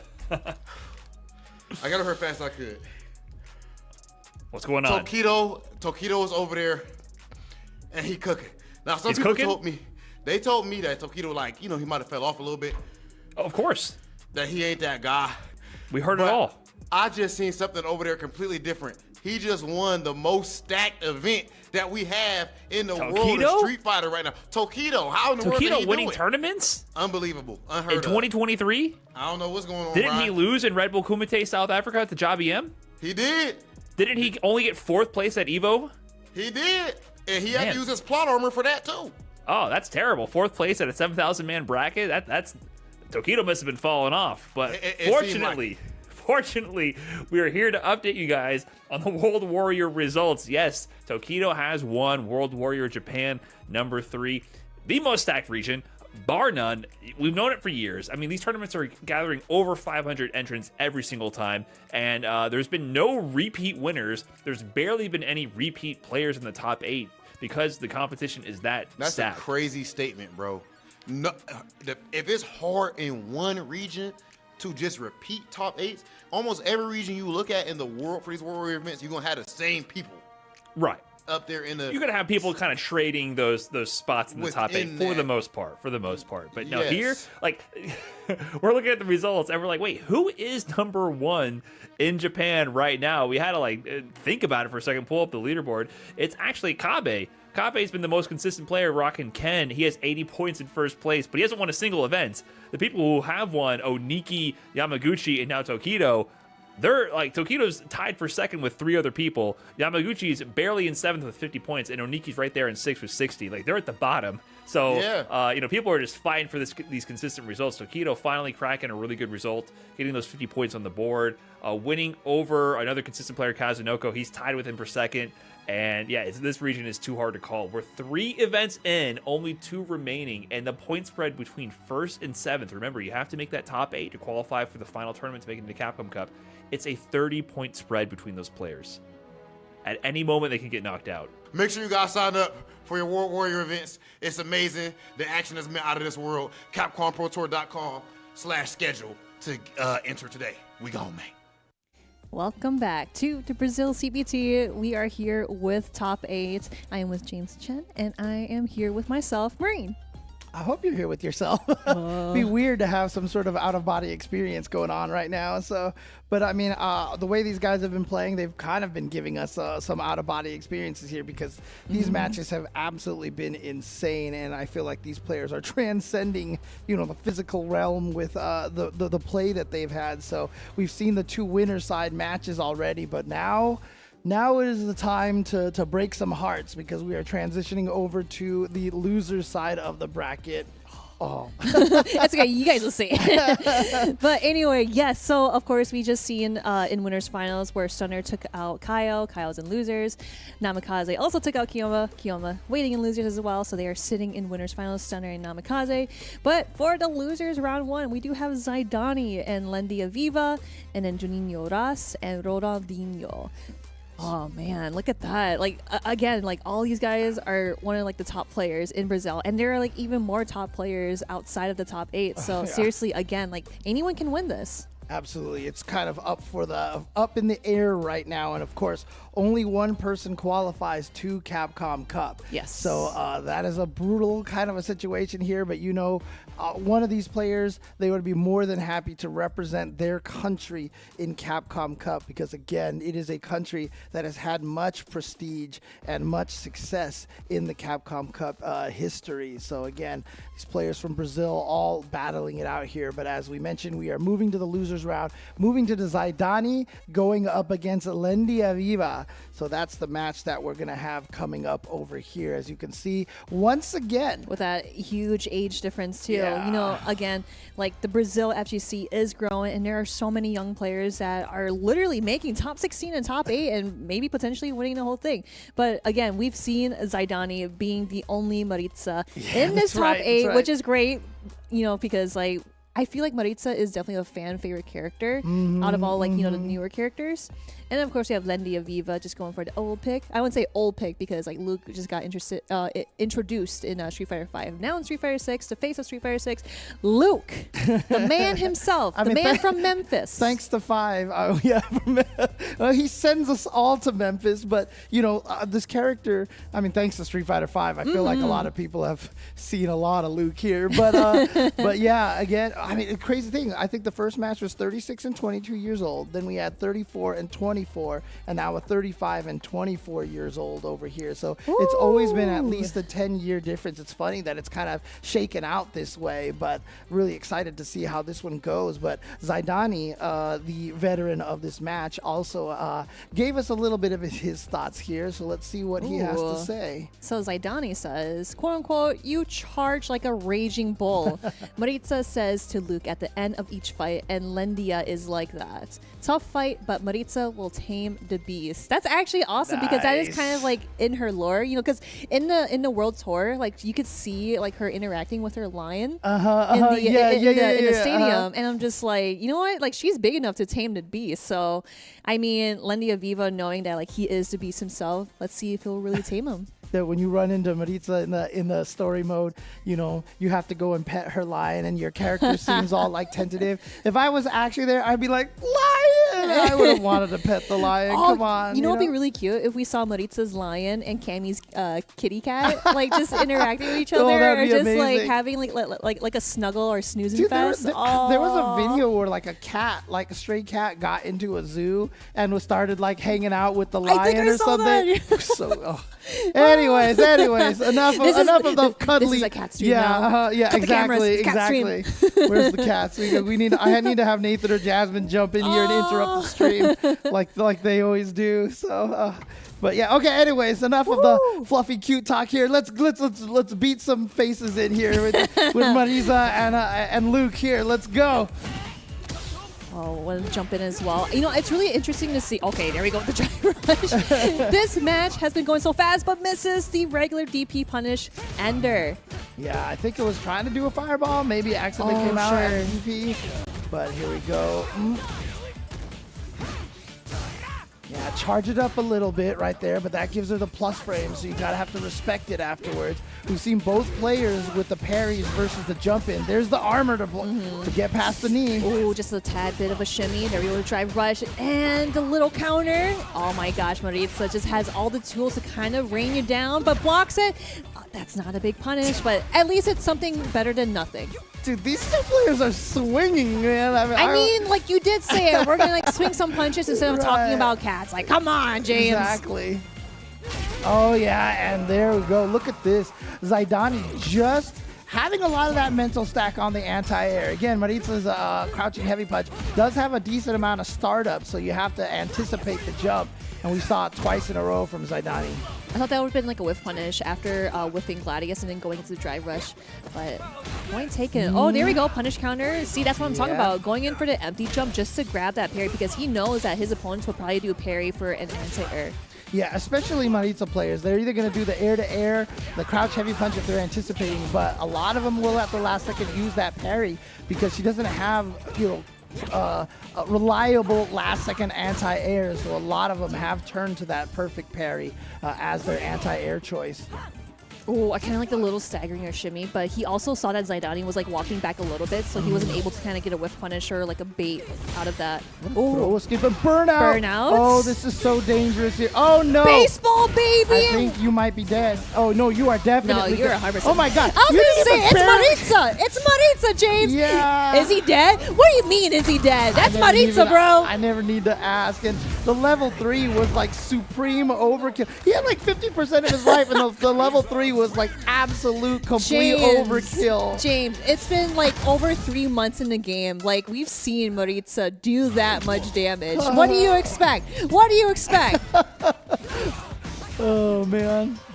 Yep, the 2-touch. And again, I love that they were able to put a character like this in the game where she just deletes Wait, can you say that again? I love that they put a character like this in the game because, you know, to have an archetype that is like the super high damage character without having them be completely broken. I mean, they did a really good job. They did a really good job. Oh, Maritza's so cool. But anyway, but like Luke is still one of the best characters up there too, next to Kaio, Jury, etc. Yeah, and he has the damage too. 100%. But it looks like Zydani read that like a book, goes for the punish counter grab instead because you know you mentioned before it does a lot of damage. Yeah. So Zydani is looking absolutely dominant right now, winning 3 rounds in a row so far. So there we go. Lendi Aviva with a little bit of damage there. Walks out of the throw range, but no punish from Zydani. Oh, I thought that was going to be a whip punish, especially dashing in after the Gladius whip punish, but getting that Gladius again, drive rush, nice challenge from Lendi Aviva. It's so scary, but no whip punish there either. Okay. Back to a little bit. I mean, you can see that Lendi Aviva is trying to play a very kind of distance game and find the way in because obviously Maritza wants to just be in your face here and just keep punching at you. Okay, nice, and goes right into the level 3 to do some major damage here. And we talked about how Luke can dish out the damage. Look at that. That's some Memphis damage right there, 100%. Oh, there we go with the grab. Yeah, we did see some instances where Lendi Aviva will try to go for grab. No, that's it. You might be dead. Yo, you you're are 100%. definitely dead, yeah. And it's just, why do I even question it? Dude. It's one touch. It's just that. See, that's what I'm saying. If you mess up once, all right, you're almost alive. Mess up twice, you are done. Yeah, I mean, this is exactly wrap it up. That is exactly and exemplifies exactly why a player like Big Bird has said that Maritza doesn't have any bad matchups because she can just delete you on any hit. That was off of a crouching light punch, punish counter on the throw whiff, and then she drained 50% of your life off of that. And so, yeah, she's never out of a match. What a great character. What a great character. Like, I just have the most stupidest smile just, like, watching that. It's like, I'm glad I'm watching from the sidelines, honestly. Sounds like we've got a future Maritza main here. I mean, just watching this, yeah. I mean, come on. You only have to change 2 letters in her name, and then it's Marine, right? I mean, come on. It's right there. Oh, my God, James. It's right there. Oh, man. Okay, this is actually really good spacing from Lendi Aviva. I like how he dashes up just a tad bit just to see if Zydani would jump. Of course, gets hit by the anti-air, but moves away from the corner. I don't know about that. Scared defensive throw right there is usually what that comes down to. But ow! My neck hurts just watching that. Oh, man. And now you are stuck in the corner here trying to find a way out. You can see that Zydani's not. Oh, nice. No, that's it. Going into Super 2. Or just Super 1, Super 1. Okay. Yeah, I mean, yeah, Super 1 actually is valid, but that is really nice because you do have some resources next into the round. That's actually pretty nice because Lendi Aviva does not want to get Maritza 3-0. Imagine. Oh, just walked into the kick. Oh, the low forward. That's what I'm talking about. Just having that low forward drive rush is just such a good tool to kind of like closing the gap. And of course, that corner carry too. Yeah, as you can see, Lendi Aviva immediately with the back. Wow, and then he jumped in. Zydani has been on point with those anti-airs. He has just been ready for jumps all day. So that's something that you're going to have to be aware of if you're Lendi Aviva. Tried to perfect parry the strong into Gladius. Ooh. Oh, watch out for Scudam. Goes low instead of goes for the command grab. Oh my gosh, those whiff punishes too. Lendi Aviva is just so scary, especially like being in burnout. And Maritza has level 3. Does not matter. Lendi Aviva also has level 3 going to super. To Memphis. We're going to Memphis tonight, baby. Lendi Aviva 1-2. He's not down for the count. This is actually really sick. You know, you asked this question earlier off stream. I actually don't know what the real line is. Yeah, does anyone know what he says? You know, okay, so if for some reason, if Alex Lee is watching this, let us know what he actually says instead of just saying like he's going to Memphis. He already said the actual line is Memphis on Twitter, so you know. It's official. It's official. From the DA himself, it is official. Exactly. And here we go. Look at this. Lendi Aviva now taking that. Oh, wow. He goes for the throw and gets a punish counter off of that. He could have just comboed, but instead I think it was just more of like the safer reset too, because he wants to see if Zydani is like, you know, pressing buttons, trying to interrupt those strings. Yeah, and he did get the punish counter too, because I think Zydani did go for a parry. Oh my gosh, we've been seeing those whip punishes over and over again, but Lendi Aviva was able to kind of like recuperate from not getting that whip punish. Putting her in burnout. No, she's not in burnout. Actually, Lendi Aviva's in burnout, but not scared. Going for the grab once more. Interesting. Lendi Aviva being a little more aggressive here now in this game number 4, trying to stay a little bit closer. We saw that before, you know, he backdashed and tried to play a little bit more of a sandblaster style game, but now, oh no! There we go. Yeah, Zydani knows that Lendi Aviva wants to grab over and over again, but Zydani's going to take advantage of that mishap. Yeah, went for the safe jump. Not sure what Lendi Aviva got hit. Why he got hit. It wasn't even a counter hit or anything. He just ate the jump kick. It was very strange. Nice anti-air. Going in for the drive impact, especially when you don't have enough health there. I think that if Lendi Aviva definitely saw it coming, I know that super probably would have interrupted her sequence, but again, just having that much health, you cannot combat with it whatsoever. Is Zydani gonna spend it? He is. That's smart. Yeah, you want to spend it like we've mentioned before all the time. You want to spend that cash because you can get more cash after this. Yeah, especially in this game.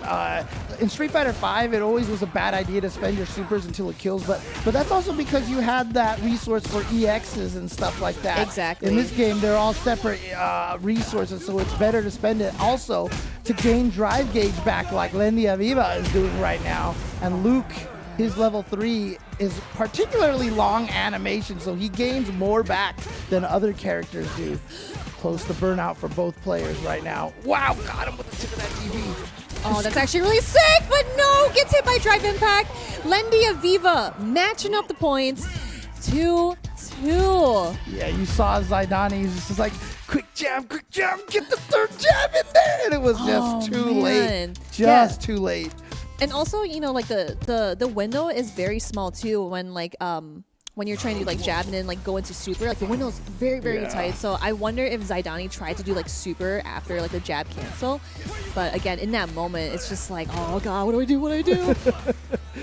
All right, tied it up 2-2. Zydani looked so on point at the start here, but like I said, Lendi Aviva being a little bit more aggressive. Zydani though still has those anti-airs on point.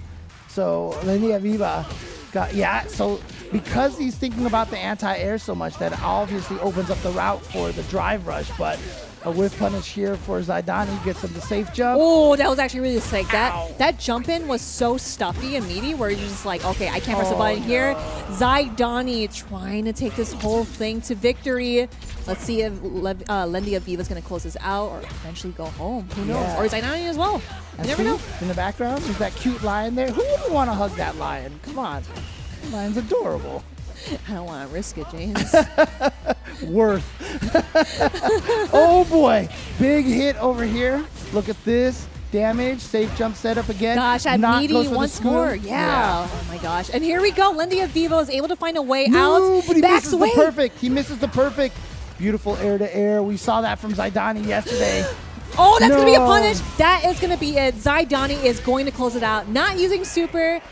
Because you guys know she does so much damage, am I right? But Zydani is sending Lendi Aviva home. And of course, being the only Maritza in the loser's top 8 bracket.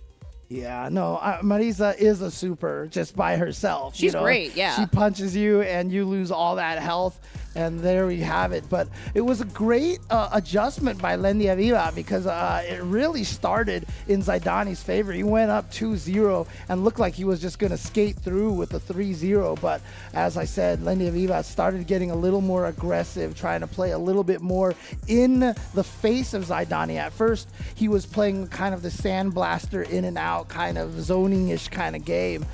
But then he realized he could be a little more aggressive, and you can see right here, this was the start of things, was able to drive rush in there, get the damage, and start turning things around. As you can see, it's 2-1, and he brings it to 2-2.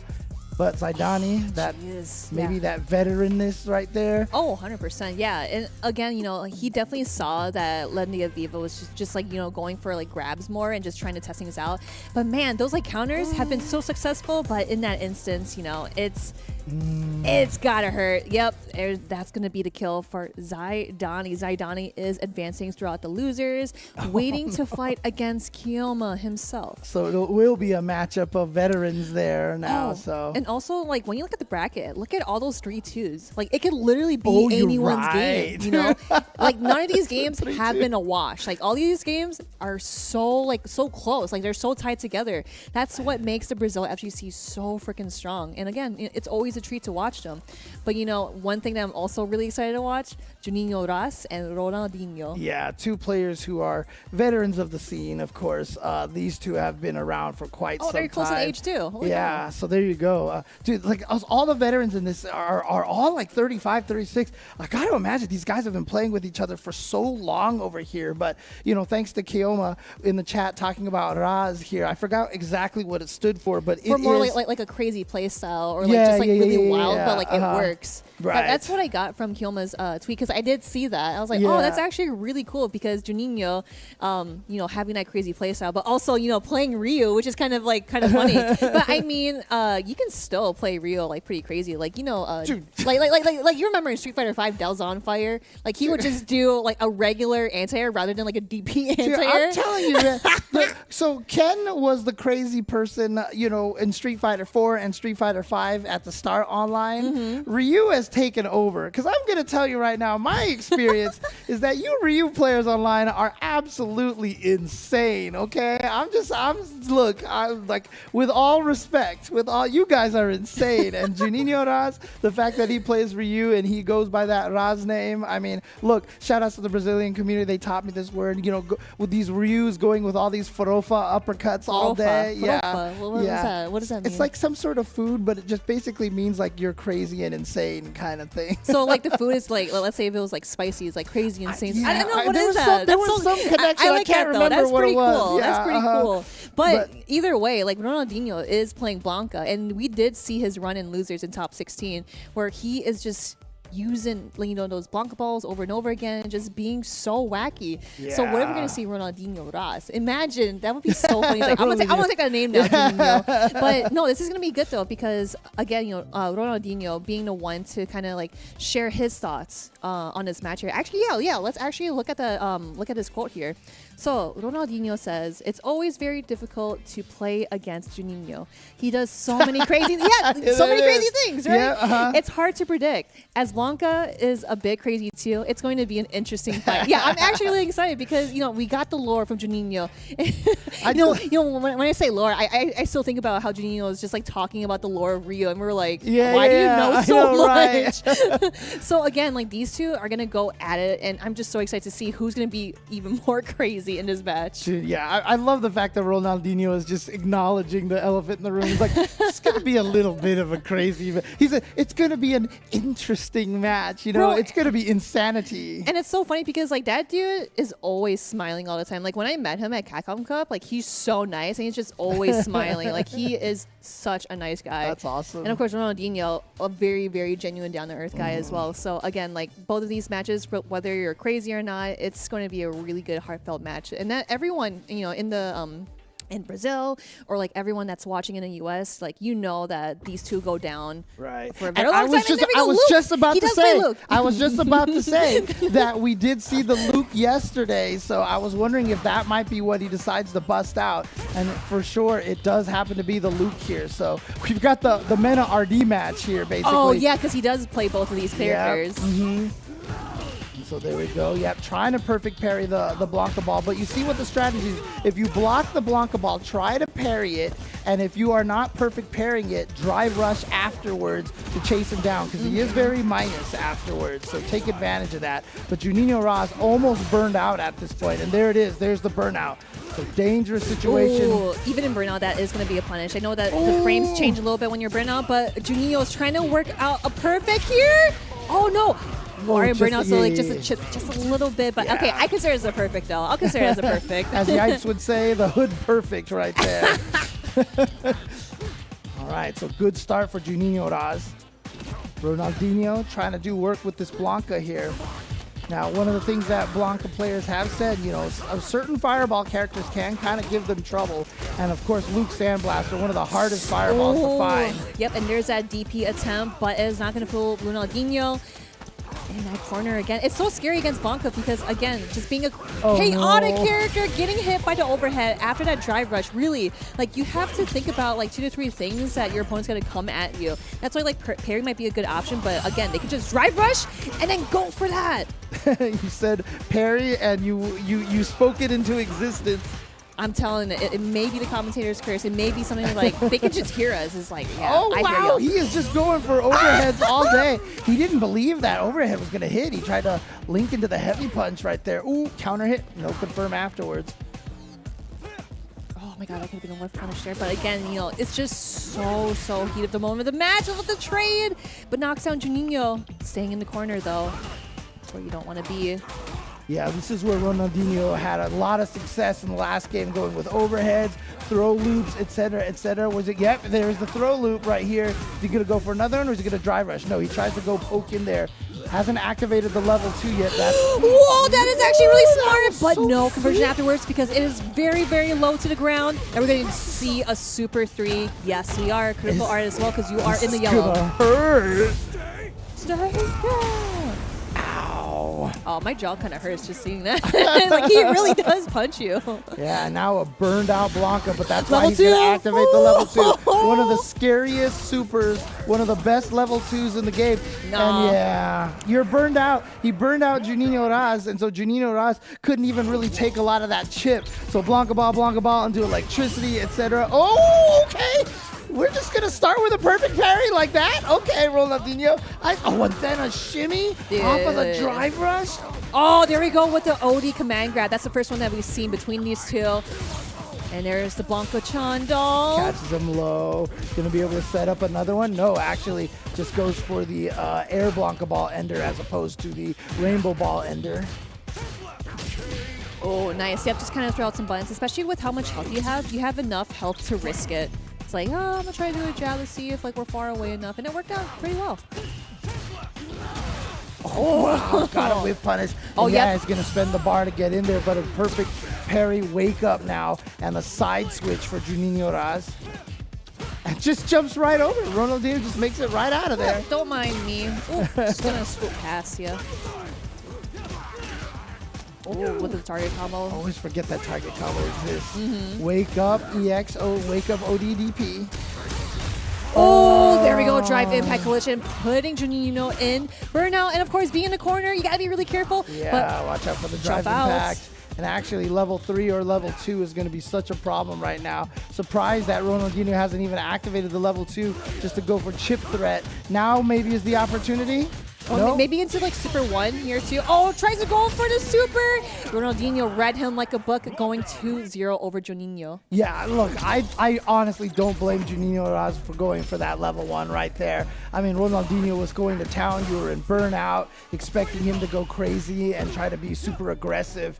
So I like that super from Juninho, but Ronaldinho had the right read. But now Juninho with a strong start already, over half life gone from Ronaldinho. Oh, what a counter hit indeed. Juninho definitely wanted to like check that green drive rush coming at him. Because like, you know, we always say once you see green, you want to hit him button to interrupt.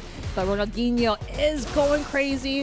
I think he might be the one, but no! Perfect parry once more. Dude, I swear to Brazil FGC knows when to perfect parry. Seriously, what are you guys eating or drinking over there? Yeah, they definitely got that perfect parry on deck. On lock, I should say. Here we go. Activates the level 2. Oh, I like the knockdown too. Just kind of like pressure some more. Oh no, he burned himself out. Not good. He burned himself out. That's game over right there. As soon as he burned himself out like that, that was it. Especially with that level 2 active. Yeah, that was done. That was donezo. Oh no. Oh, going for a safe grab. Juninho. Where's the craziness now? There we go. Oh, but no. Ah. The rest of the match was too violent for us to view. We had to censor this match for you guys over here. No, here we go. Here we go. Oh, that's okay. what we got backup streams. We got backup streams. Literally dropped. I was like, I was so into that match. Come on. Yeah. I mean, one of the things I'm going to say, Ronaldinho right now, the way that he's been winning this match, his Oki game has been flawless. His decisions on whether to shimmy, whether to throw, etc., going for the command grab. Ronaldinho, I mean, I hope we get to see a little bit in the replay, but Ronaldinho's meaty game was immaculate. Oh, 100%. Once he got Juninho Raz down on the ground, Juninho Raz had no reads on what Ronaldinho was trying to do. So he just got shimmied, he got throw looped, etc., and then at the end there, you saw the command grab as the alternate shimmy going right over the whiff throw. Every time Ronaldinho got the knockdown, it was lights out for Juninho Raz. And he only did 2 command grabs too. It's always at the end of the match or like the round where it's the least that you expected. It's like, oh, I don't think he's gonna do a command grab again, and it just throws you off guard. But Ronaldinho definitely played that so well. You know, just playing a very crazy playstyle, more crazy than how people said Juninho Raz is very random and crazy too. But of course, playing Blanca, also having that level 2 super and just Blanca balls where you can kind of like retract back. It is something that like you can't expect to kind of like keep blocking or like whether it's gonna be your turn. That's why Blanca is so problematic in, you know, high tier play here. There we go with that command grab too that we haven't seen in a while. So there we go. Ronaldinho reigning over Juninho Raz and gonna go against Kaio in the losers round. Yeah, unfortunately, Juninho Raz out of the tournament now, so he'll be tied 7th place with Lendi Aviva, but great job to both of those players making the top 8 here in Brazil. Not an easy task, but as we mentioned here, it is going to be Keoma, Zydani, Kaio, and Ronaldinho in the losers bracket. That's the next set of matches that we are going to see here on stream. Yeah, and again, if you guys are enjoying all these matches so far, don't forget to check out the World Warrior as well. You know, we got a World Warrior for these Brazilian players too, which is called the Brazil Kumite. Yeah, and, you know, it's streamed on twitch.tv/Ryoran, right? Yes. RYORAN. So that's literally his username. So shout outs to him for running these events in Brazil. And again, you know, the World Warrior is just really nice because you get to see the local region, see who's going to come out on top. That's why I mentioned before, you know, like when you mentioned South Africa, where a local beat Jabi M and Jabi M got second. It's just like, dude, who is that? Like these people, like they don't even travel, but they're literally like the best of the best in their region. So again, check out the World Warrior, check out Brazil Kumite. Seriously, you are gonna see some awesome players in that region. So man, you know, that's what I love about this. We got the online CPT, we got the World Warrior, we also got offline CPT. Like, we are eating out here. Yeah, I mean, the World Warrior covering 26 different regions, so 26 different qualifiers to Capcom Cup. Remember, you play in these weeks where you build up points and stuff, and we're halfway through a lot of these World Warriors, but still, even if you show up to one of these World Warriors and win one, you get like 50 points if I'm not mistaken, and then you'll kind of put yourself into that mix right away. So, and also you get some experience, you get to play with, you know, people in your region and stuff, make some new friends and everything like that. So again, if you want to go into one of these, check out CapcomProTour.com. You definitely have one near you with 26 different World Warriors around the globe. Man, oh man, we are finally here. We are here at the losers quarterfinals so far. So again, we are going to take a short break here. Don't forget to get up, stretch, drink some Red Bull, get some Chipotle chips, or just do something, guys. Of course, you hear the ASMR. But anyway, guys, definitely get up, take that break, because we will see you soon for some more top 8 action.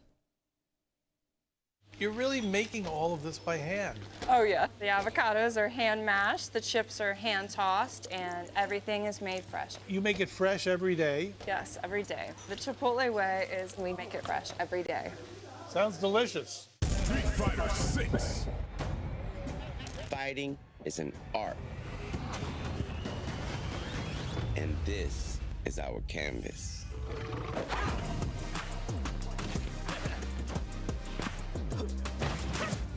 Here, we flex our style, our passion,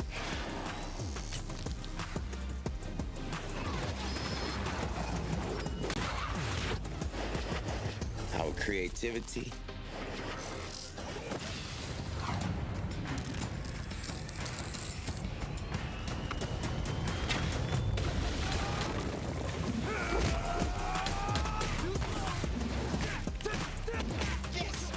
our skills. We come here to break rules, to bend minds, to change the game. This is where we make an impression.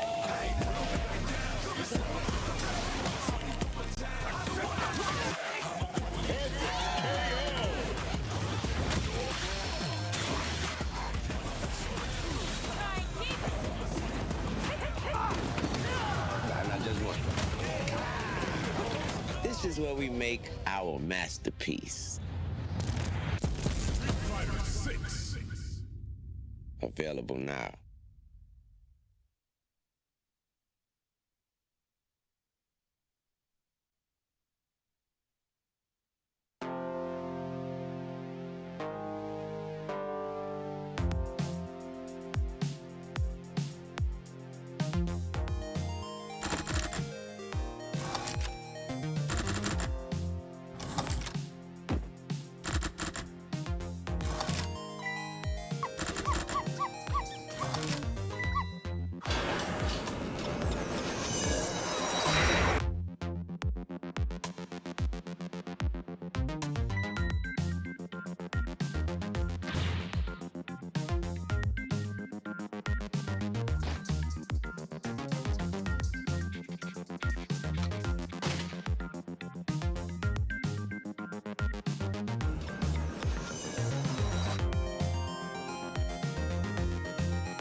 Y'all know what the lifeblood of this scene is. Of course, you guys, right? The stream monsters. Of course, the players, all their godlike moments that they produce for us. But behind all of that is, of course, our tournament organizers. And right now, we are joined with one of the best, none other than Brazil's very own, BR Kumate's very own, Riordan. You mentioned before this interview started that you actually compete yourself a little bit in Street Fighter V.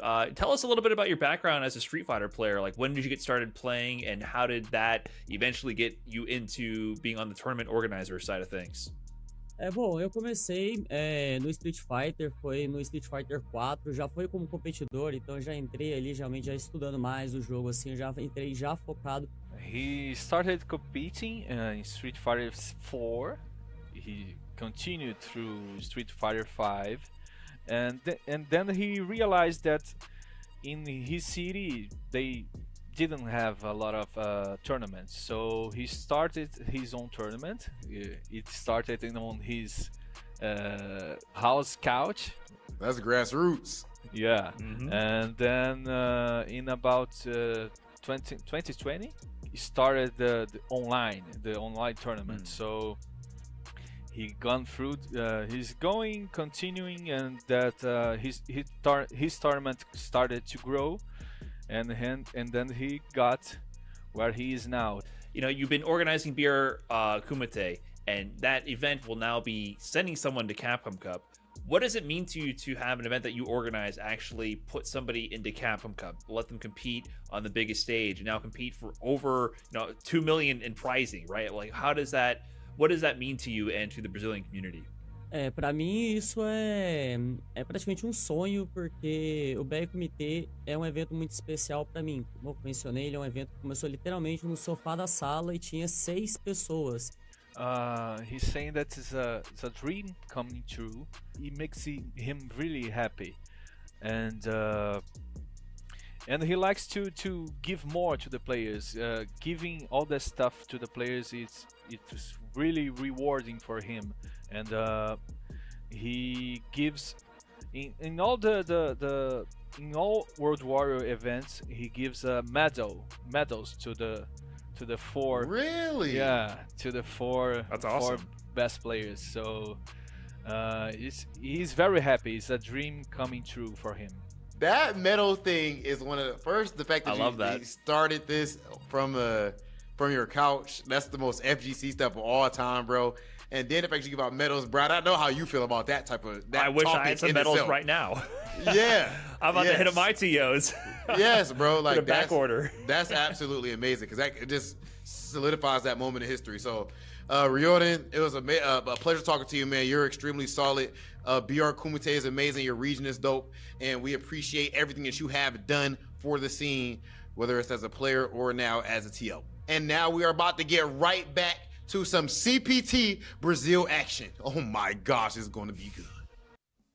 And there you have it right there, Riordan right there, doing the work there, running the event for the World Warriors in Brazil. And again, shout outs to all these guys who put in the hard work, who have built the community, who have built the scenes locally over there. You hear, how much it means to him to be able to run a World Warrior event and send someone to Capcom Cup. Again, thank all the TOs, thank all the production people out there. It's one of the most underappreciated roles in the FTC. You got the players, you got the commentators who get to be in front of cameras and stuff, but these TOs, these producers, they're behind the scene. They're doing all the work. They're making all of us look good, but they're doing all the work. It is a thankless job, and honestly, we wouldn't be here without all of them. So shout outs to Riordan and all of the TOs of all the World Warriors around the globe. Yeah, 100%. It's just having that dream of course, like sending one of the people in your region to go play in Capcom Cup, or of course, just having some spotlight too. Like we have the spotlight here with the online CPT and those World Warriors as well. It's so nice to see that we're able to kind of shine, give back, and just literally build each other up, because we want to be the best of the best, and of course, make those memories that you'll never forget. Yep, and one of these players today going to make a memory my that they're never gosh. going to forget because they will qualify directly my in the heart. Capcom Cup. And so we're going to continue in losers round 2. go. We've got through losers round 1 here of top 8. And as you can see here, Keoma versus Zydani, and then Kaio going up against Ronaldinho. A lot of the veterans are down there on the loser side of the bracket right now, going to be going up against each other there, while in the winners final, Stunner and Namikaze waiting to go up against each other as well. So we'll get to that match, but first we got to get through these losers round 2, and we're starting with Keoma versus Zydani. Oh, this is going to be really good. So between these two, Maritza versus Manon, it's more of like a like a slightly even matchup between the two. Okay. Because it can be anyone's game. Like I've played this matchup with my friends so many times where it's like, you know what? If I mess up, obviously like I lose. But if you mess up, you're in a world full of hurt. Yeah. So again, it can be anyone's game. I definitely think it's like a really close match between these two. But again, you know, Keoma and Zydani being the veterans in the Brazil FGC, it can go either way. Yeah, I mean, obviously one of the biggest things about this matchup is that Maritza doesn't have a anti-throw wake up, right? She doesn't have an OD DP that beats throws and attacks. So Manon can definitely try to go for some more throw pressure on Maritza's wake up. So. And but yeah, both of these two characters introduced to Street Fighter 6 at the same time. Of course, Aki coming pretty soon. I love all of the new characters they've added to Street Fighter 6. They're all so cool. I know, seriously, like both of these characters, they're just so pretty. I love them. But Keoma starting out with 2 hit grabs just to get 3 medals on deck. 86 seconds already. Yeah. Oh! Wow, catches that with the sweep. Gets the punish counter on that. I got to imagine what the history between these two players are, how often they've played each other in Brazil tournaments. That could have been a big punish there, but okay, there we go. Blocks to overhead. Then gets caught low afterwards. And you know what? Zydani's like, Mariza's got command throws too, and regular throws. Check this out. Now, Keoma's trapped in the corner here, has to find a way out. Oh my gosh, the patience indeed. Oh my gosh, it's so scary because like when you see Maritza doing drag rush, you think that she would kind of do like a string in between. You cannot press a button in between because like she can check you. Zydani, very, very strong, very patient. Let's see how Keoma battles it out. All right, okay, battles it out with the medium punch. And again, just like the first round here too, just going into that hit grab, going for 4 medals, tried to go for a command grab on wake up there. Does not work out. Yeah, Zydani has noticed that Keoma has been, oh wait, no, never mind. I was about to say, was been defensive and passive on wake up, but you know what? He says, you know what? I got meter now, so I'm going to spend the meter, and now Keoma built up to a level 1 as well. Problem, obviously, is that Manon's level 1, very slow startup, so very easy to safe mediate. Oh, yeah. I think that was supposed to be a super. No, that was definitely supposed to be a super, but that is also what Keoma wanted to do in the first round because he was able to block that, but did not punish it properly. Does it there. Very, very nice. And there we go. 5 medals on the table. Keoma is a threat. You want to be away from Manon when she has 5 medals, so you really got to be careful. Oh! Just walked right into that standing medium punch, got drive canceled. And here we go, Keoma with the corner position. Like you said, the 5 medals. Oh, and the okay. command grab! Okay. Oh, no. Okay, I was going to say, maybe a command grab, but like, no, goes for the reset instead because it's like he's already in that sequence. Is that a punish? That's a punish! That was a punish counter. Going into Super 3, Zydani falls to the reins of ballet. Oh, Keoma, 1-0. Okay, so a good start here for Keoma. I mean, obviously, Zydani taking that first round here, but now Keoma closing it out the next 2 rounds here to take it to 1-0. Sounds like it sounds like I'm at like a hardware store right now. Yep. Oh man, one of the best videos on the internet. I know, people are so great online with all these memes. Yeah, it's so good. All right, command throw, 2 medals now. Goes for the standard. You got to watch out for that. After the command throw, you know, obviously Manons like to go for that overhead kick. Oh, no. What the heck? I wonder if Keoma did maybe like heavy hit grab. Right. Because you can do light or medium hit grab just to connect that, but unfortunate mistake there. Yeah, Still has a life lead. Burned out. It's so scary. Oh. Okay, jumps out. Okay, and then the breakthrough. Yeah. And now Keoma's like, okay, there we are. All right. Oh, but the good link gets the knockdown. He did the button, and oh, it actually caught the light kick. He got it in time. Like I said, it's very easy to safe meaty Manon's level 1, but that was a little bit late by Zydani. Oh, nice. There we go. Back fairs into the hit grab. Yep, 3 medals so far. The drive rush just to see if Zydani would sit down. Yes, he is sitting down. He is behaving himself. Blocks the drive reversal. That is going to be good damage. Jumping in for the safe jump. Oh, went for the empty low, but Keoma not scared, waking up with a button and actually trading with the empty low. What a decision. Oh, here we go. Roundhouse. Oh, no, tries to go for the drive rush, but not close enough. I was hoping to see like any like swan kick or something to kind of finish the punish counter, especially in the corner too. That would have been a really good opportunity for Keoma to kind of, you know, put some like more meaty buttons, but jumps for the roundhouse. Here we go. And now 4 medals. 1 throw is death. 1 throw is death. I'm waiting for it. I'm waiting for it. Come on, Keoma. Oh, he tried to go in there, but level 3. No. Here we go. Boom. That is gonna, this is not gonna kill. It's not gonna kill, but it's gonna put him in burnout state. But again, with this Super 3, literally puts you on the other side of the stage. Zydani looking so strong. Yeah, and then just going for the quadriga right there. Get the chip damage. Take the victory right there. But I think Keoma tried something because it's not a chip death. It's just a victory right there. Oh, nice parry on the Gladius. Here we go. Yeah. Now we got 5 medals. This is going to be very scary if she command grabs you. Or even like command grabbing you when you do like a punish counter. Woo! Yeah. Lots of damage. Oh, just a raw overhead finding its mark. Punish counter. Didn't decide to drive rush cancel that. Here we go. Safe jump setup. No. Actually goes for the overhead instead and now just scoots him command throw. Big damage off of that. Oh, no, that's safe. that's safe. That's safe. Definitely safe. That is super unfortunate because Zydani definitely saw that coming too because he had that life lead and of course does not want to risk anything. And he saw that Keoma would do Super 1 every time that he gets knocked down when it gets kind of like really, really stressful. Had the right idea. Here we go. 1-1. Okay, again, Keoma starting out here with quick metal builds. The metal hasn't been the problem for Keoma at all. He's been building the metals, but once he's got the metals built up, he just hasn't been able to land the raw command grab to get the full damage out of it. Because honestly speaking, Keoma has landed very few command throws on Zydani. It's mostly just been the hit throws to build up the medals. Exactly, yeah. Because again, you know, in pro play here, they know when you're gonna command grab. So it's best to do like not a reset, just do like the hit grab. Oh, that's actually really sick. Cool. All right, great anti-air. Yep. That goes really far too. That's such a good anti-air, but obviously if it crosses you over and you try to do an anti-air, lights out. Yeah. But as an anti-air button so good, also drops you right on the floor. Again, the whip, but the patience from Keoma right there. You saw when he was walking back and forth, and it's one of the high marks of veteran players there, is they just don't hit buttons. They just walk back and forth until you... that actually hits? What? Yeah, because it's a charge grab. It's armor. It's armor. Yeah. It's armor. Oh my she doesn't have the invul. It's not true invul. It's just armor. And here we go, right into the level 3. Is this going to kill? Yes, it is, James. It is going to kill because I play Manon.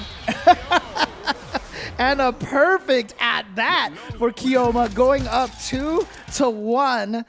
Keoma looking very, very strong here.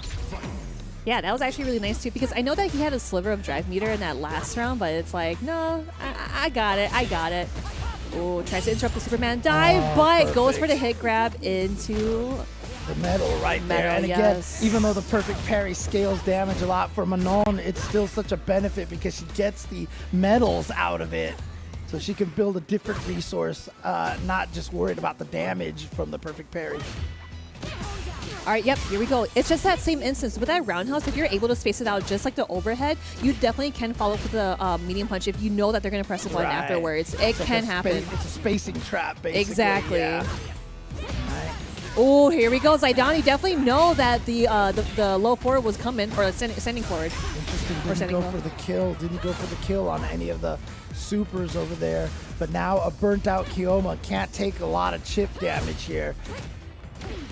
Oh my gosh, yeah, that light kick, yep, just kind of poke him down and try to see if he could get a conversion. Yeah. Oh no, he did not want to risk it because, of course, you're in burnout. Does not matter. You are healthy once more. Has a chance here. It's a good start right now. Trying to go for the command throw. one of the first times that Keoma really went for the command throw, and still Zydani jumped away from it, read it. Oh, here we go. Yep. It's like, oh, let's do it for the second time to see if it works. And it actually worked out there. The medium kick. Yep, and then overhead too, and like that space trap as well. You don't want to press the button if Manon definitely spaces it out very well. Goes for the normal throw just to be on the safer side. Obviously less recovery. Wow, goes for a close sweep. Good. Oh no. Oh, no, you're going to be able to jump out of that. I think he was hoping that she was going to go for like an empty low or something like that, but instead you're going to get hit. Oh, but fortunately this is not going to burn out. But Manon does. Oh yeah, she could just counter DI. So she's safe from the DI.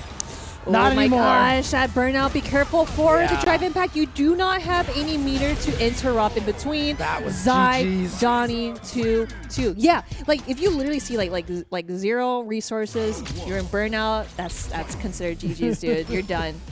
Oh man, that's a brutal situation right there. Okay, counter hit, but not a punish counter. Oh, nice. Yeah, we've seen so many times that Keoma is just using the light short just over and over again just to like poke and just keep Zydani out. Roundhouse. Oh, that's really interesting, especially how close that roundhouse was. It was a little bit risky, but goes for the vacuum from the medium punch. But you just see Zydani just walking out of that right now. So you see Keoma right now. He's going for drive rush into buttons a lot now. He hasn't gone for the command throw because he's really trying to hopefully pray that those command throws that he did earlier are going to get Zydani to get, expose himself. But nice. Here we go. Gets the hit. Not enough to quill. So freaking smart. And especially that you're in burnout, you can definitely get chipped. Are we going to see a swan kick? We are going to see a swan kick. So far! Every time. The swan kick just comes out so fast and it's so far. Match point away for Keoma. Yeah, I like the jump away from Zydani, but that swan kick just still reached anyway. Okay. Yep, anti-air, you cannot jump.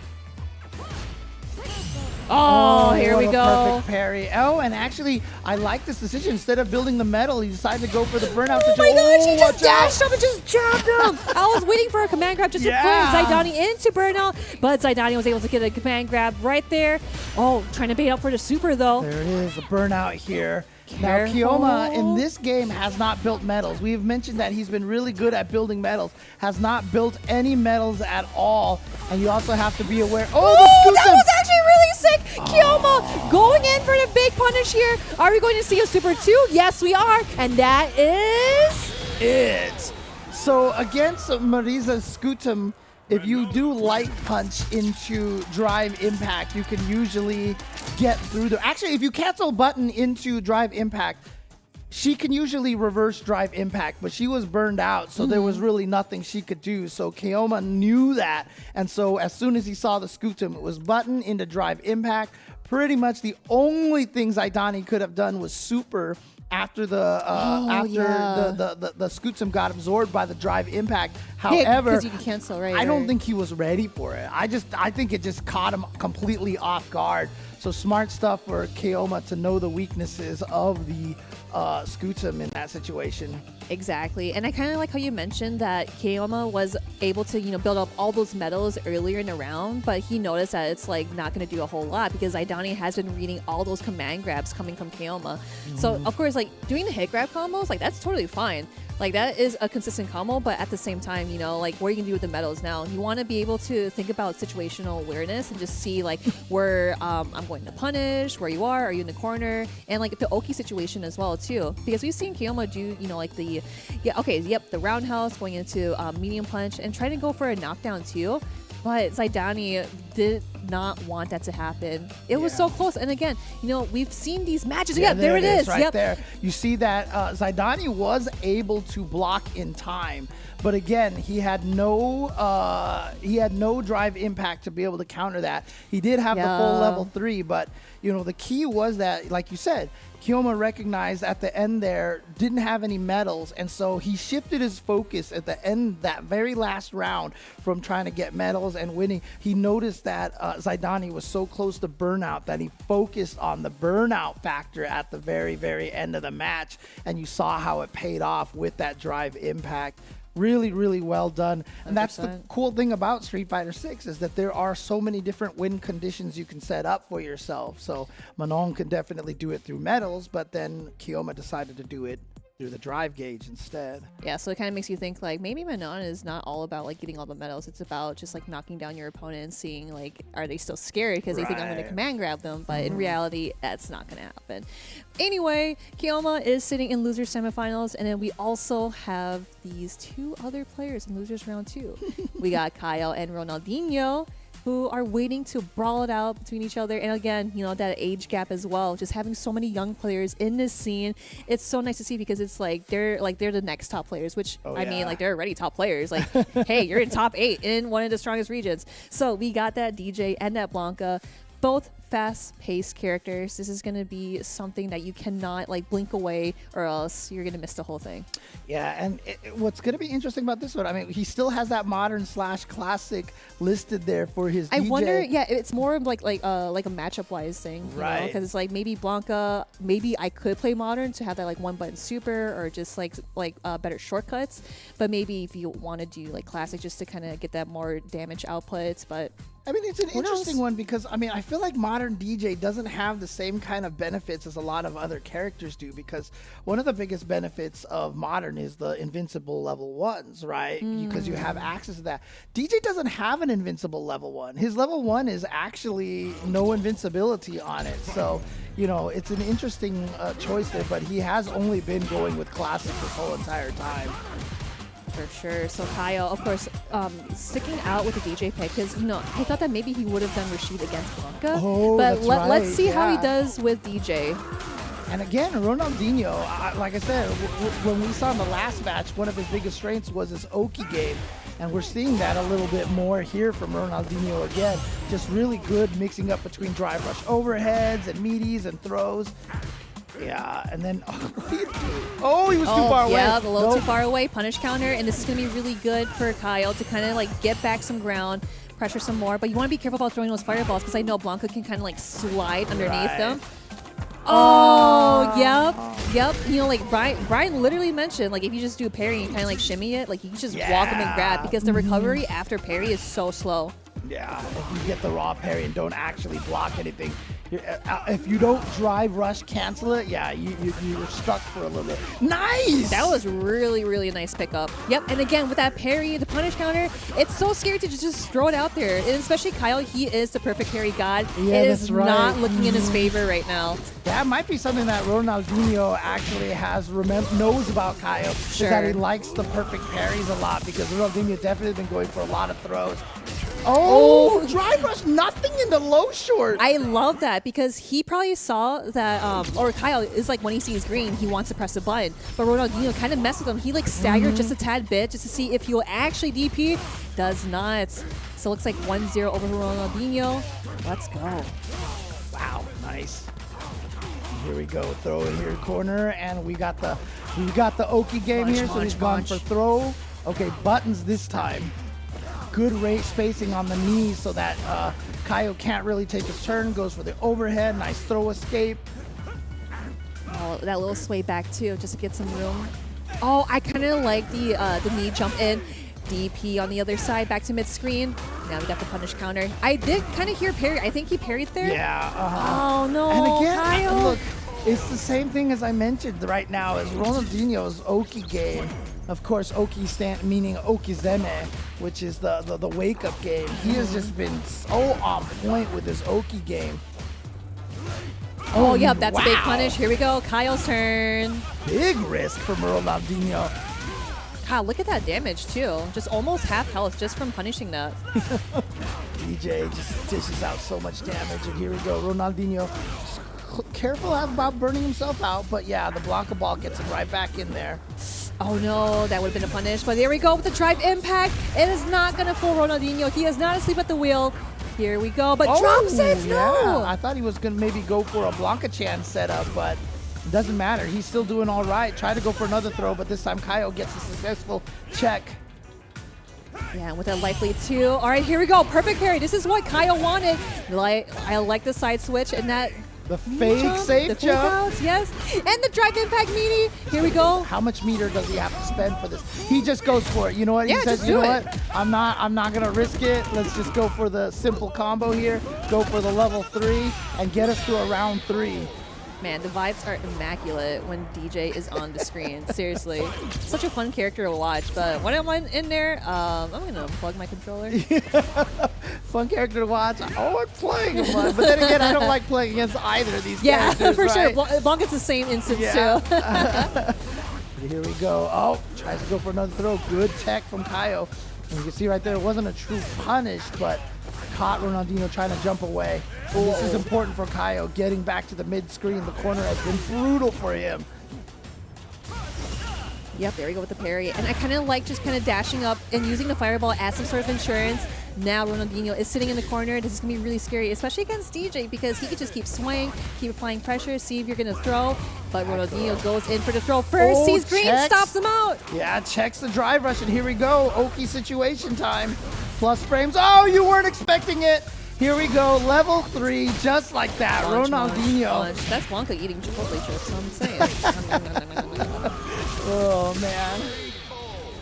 And there you go. Again, Ronaldinho has been doing such a good job mixing up that meaty game right there. You know, he shows one thing and then all of a sudden turned it into a drive impact setup instead.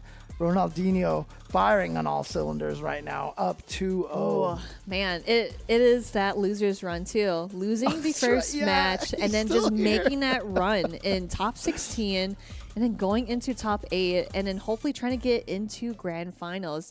This is the mindset of, like, you know, like you mentioned, John Choi or just like any other players. I'm sure you've had that moments. But here we go. Kaio going for the Rashid pick. We did mention it early before where it's like he does play Rashid. Let's see if this works out for him. Yeah, one of the tough situations for Rashid, though, is that it's very stubby buttons.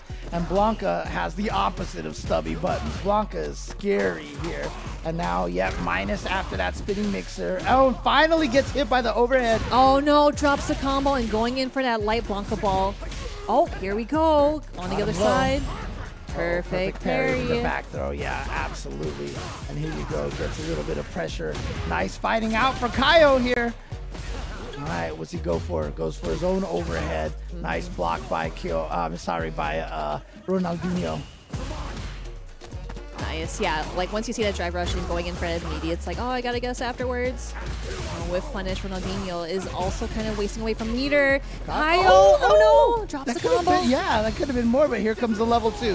One of the scariest level 2s in the game. Whoa, he was ready for it. I thought he lost his charge, but he was doing the back hop. So he was keeping the charge the entire time. The EX up ball, the OD up ball, taking it, reading that Kaio was going to try to sneak in there with the Eagle Spike. And that's really smart too, because like if you're like full screen, like all you can do is just sit there and charge, right?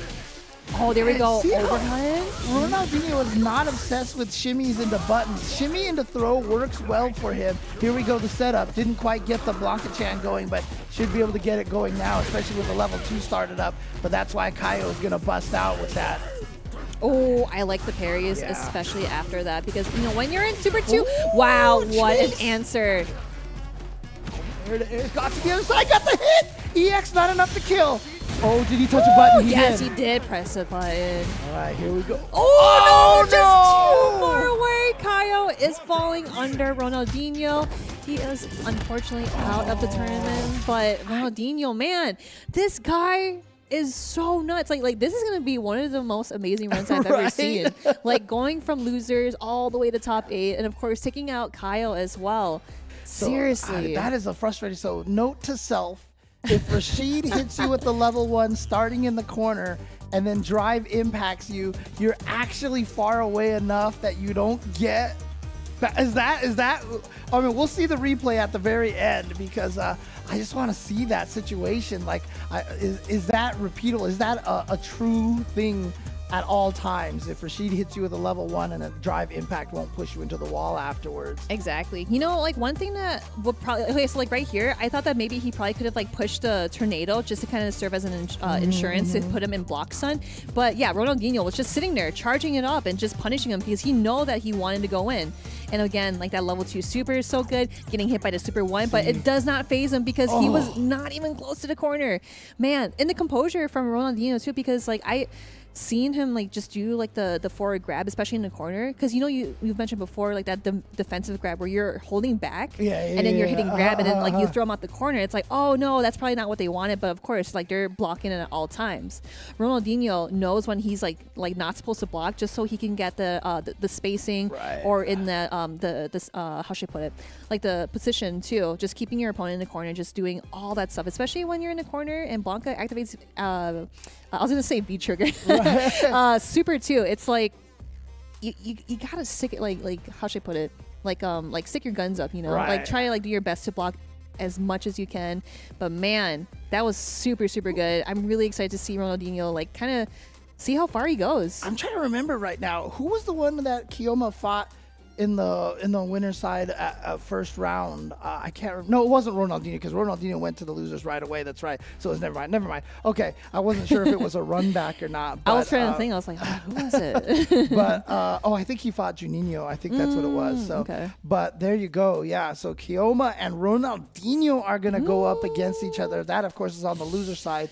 But we are going to jump to the winners finals before we get to that match. But even before we get to that, I just want to remind everybody that Street Fighter League in Japan is going on right now. And we've already gone through the first stage of the SFL. As you can see here, there are, 9 teams on the screen here. But I believe only 6 teams are left right now. So after going through the first stage. But if you haven't had a chance to see all these matches, and if you're not awake in the middle of the night, if you're in the States here to be able to watch them with Vicious and St. Cola commentating on these, they are all archived on the YouTube on Capcom Fighters. So you can check out the VODs on Capcom Fighters, and you can watch all of the Street Fighter League Japan action coming up. So. Yeah, and also we got some Chipotle. I always love doing this ad just because it makes me hungry. I am hungry 24/7, and it is good to eat some Chipotle, especially if you want to get that protein intake, balance out those calories, make sure that you know what you're eating. Definitely check it out. We got limited time only carne asada. It is mad good. I love some steak. I love some lime, cilantro. I hope it doesn't taste like soap for you guys, because I love cilantro so freaking much. So definitely check it out. Order it on the app, get some points, and get some good Chipotle.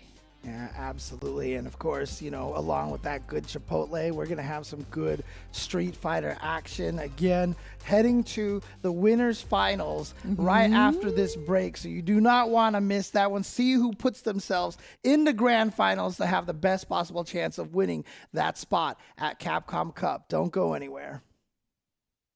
Chipotle's carne asada is back. It's our most tender cuts of steak, grilled and seasoned with cumin, oregano, and coriander. Finished with fresh lime and hand-chopped cilantro. Carne asada. This is our best steak ever.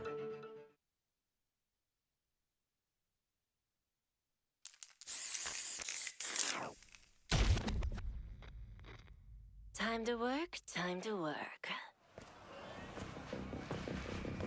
When inhaled, coriamurtin blocks the gamma-aminobutyric acid receptors in the central nervous system, causing spasmodic muscle contractions. Master, it's a work of art! It's perfect! What to do with you now? So, shall we put him out of his misery?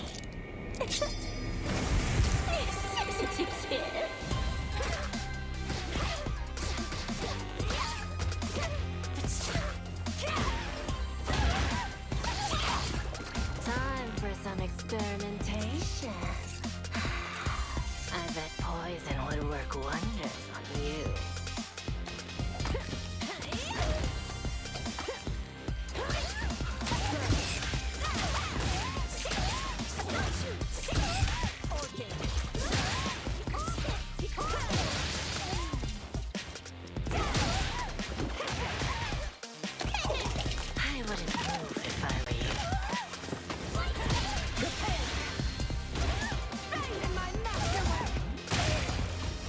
Presents on the menu.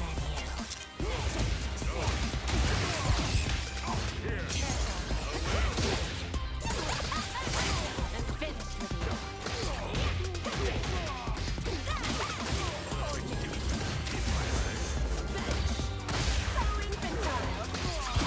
I have you. It's over.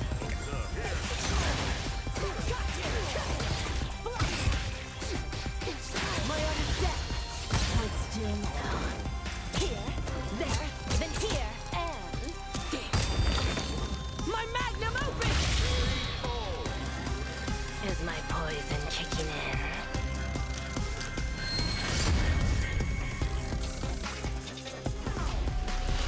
Street Fighter 6.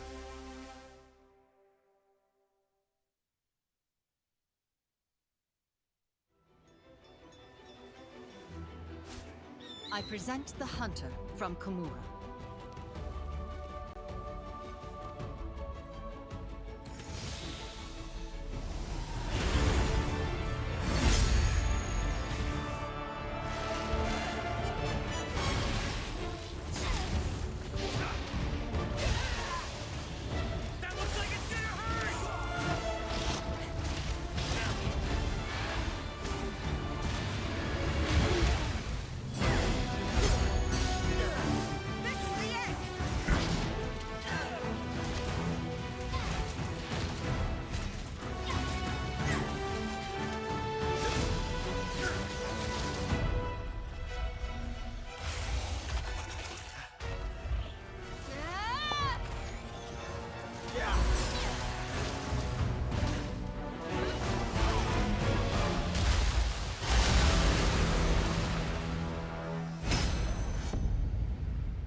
Welcome back, everybody, to Capcom Pro Tour Online Brazil Edition. We are down to the final 4 players, and here to bring you the action, myself, James Chen, and of course, Marine. How have you been enjoying these matches? I'm speechless. It's been a wild ride, just seeing all the strong players in the Brazil FGC, and even like, you know, some players that are, you know, that, how should I put it? Like, they would make it to like top 8 or just make it very far into like any offline tournaments, and they're not even in the top 16 or top 8. So again, very, very strong scene. It is always a treat to watch the Brazil FGC go ham at it. So good. Absolutely. These players are all so strong, and it's a joy to watch players from around the world going at it. But like I said, we are down to only 4 players left. So let's find out who is going to make it here. Winners finals is Stunner versus Namikaze. That's where we are going to be starting this block of matches here. And as you mentioned here, so many 3-2s, except for the Ronaldinho matches. Ronaldinho has been running through everybody 3-0. Everything else has been 3-2. So very impressive run from Ronaldinho so far, but we'll see what he can do against Keoma after we see Stunner and Namikaze coming up. Yeah, so this is going to be really good. Stunner and Namikaze. So we got the Cammy and DJ matchup. So believe that we've did we see this match in top 16? I feel like it's so familiar. Cammy and DJ, no, definitely. We've seen the match, not between these two players, but between the characters for sure. I'm just like, this looks familiar. It's interesting because I mean, it is high praise from Keoma, if you remember, who said Namikaze is the strongest player in the region right now. And a lot of people have said that this is a fan favorite, that Namikaze should win the CPT Brazil. And of course, those at home are rooting for him. And then, of course, we have Stunner. His Cammy is nothing to mess around with. And again, not losing a game, and has been so consistent too. I have seen all the matches that he has played where he would stay very consistent, but also just kind of like not be like in airplane mode or, man, I'm trying to talk serious, and you guys are just like, But, I mean, the craziest thing about it is, in this top 4, it is 3 veterans and Namikaze. So all of the young players have been taken out except for Namikaze. And to have him actually be called by Keoma as the strongest player in the region right now, like I said, speaks a lot to how strong he's gotten at such a young age here in Brazil. Exactly. And again, mentioned before that Namikaze is trying to play super close because he wants to be able to punish Cammy on the dive kick down, especially like how close you are. Here we go, perfect parry. Turns the table so far and goes for the grab. Yep. Now, one of the nice things about this is Stunner did just fight a DJ as in the previous round, so he's definitely has it's obvious he has practice. Did he mean to do that? Or? I mean, like, I saw you pressing the button, so I'm gonna mash super. But I would probably say maybe like a miss input. I'm sure that he's shaking his head, but also slowly nodding his head, like, yeah, I was supposed to do that. Here we go. Get the whole thing here.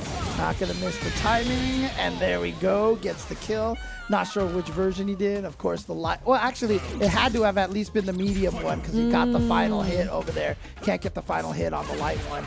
Ow! Yeah, not a very good hurt box on those dive kicks for Cammy. Ooh, to the other side. Yeah, to the other side. Dirty. I really like the small B&B too because it just knocks him down. You're getting that Oki situation here too. Going for a grab. Are we gonna see another one? Yep, tries it, but good tech from Namikaze. Yeah, that was high up, and so I think Stunner was worried he was just going to try to throw him after blocking that dive kick. There we go. Spiral arrow, yeah, that perfect parry too. Just getting that knockdown and going for the grab once more. Namikaze knows when to break the throws. Tries to fake for a fireball to see if we're going to get some answers, but goes for the grab once more. Another one. Are we going to see another one too? He tried to press a button that looked like...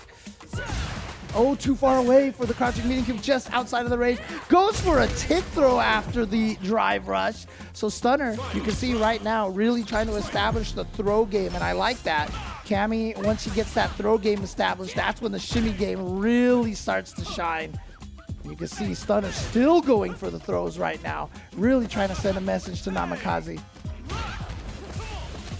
Oh, there we go with the parry, and then gets grabbed for that punish counter. So much damage, and yep, just a small B&B just to knock him down. Get that Oki situation. Here we go. Nicely done into the level 3. She's gonna give himself a little bit of time to build up that meter, but she has a fast super, so she doesn't build as much gauge as other characters do. Oh no, that's actually huge. Yes. Oh my goodness. Especially like we've always seen it. See green, want to press the button, but it was really smart for Stunner to use drive impact to kind of like negate his or their turn. Yeah. Get the underneath punish too. Stunner going 1-0 against Namikaze. And it works on DJ too. You have to watch out. Like Chun-Li and Guile, you do that, they're both safe. But DJ definitely punishable on that drive rush into drive impact setup.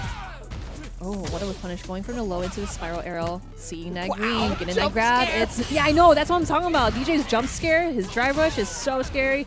But Stunner's footsies are immaculate. But we got the ODDP. Wow, Oh my gosh. Level 1 here. So drain some life. Tried to get him burned out. And here we go.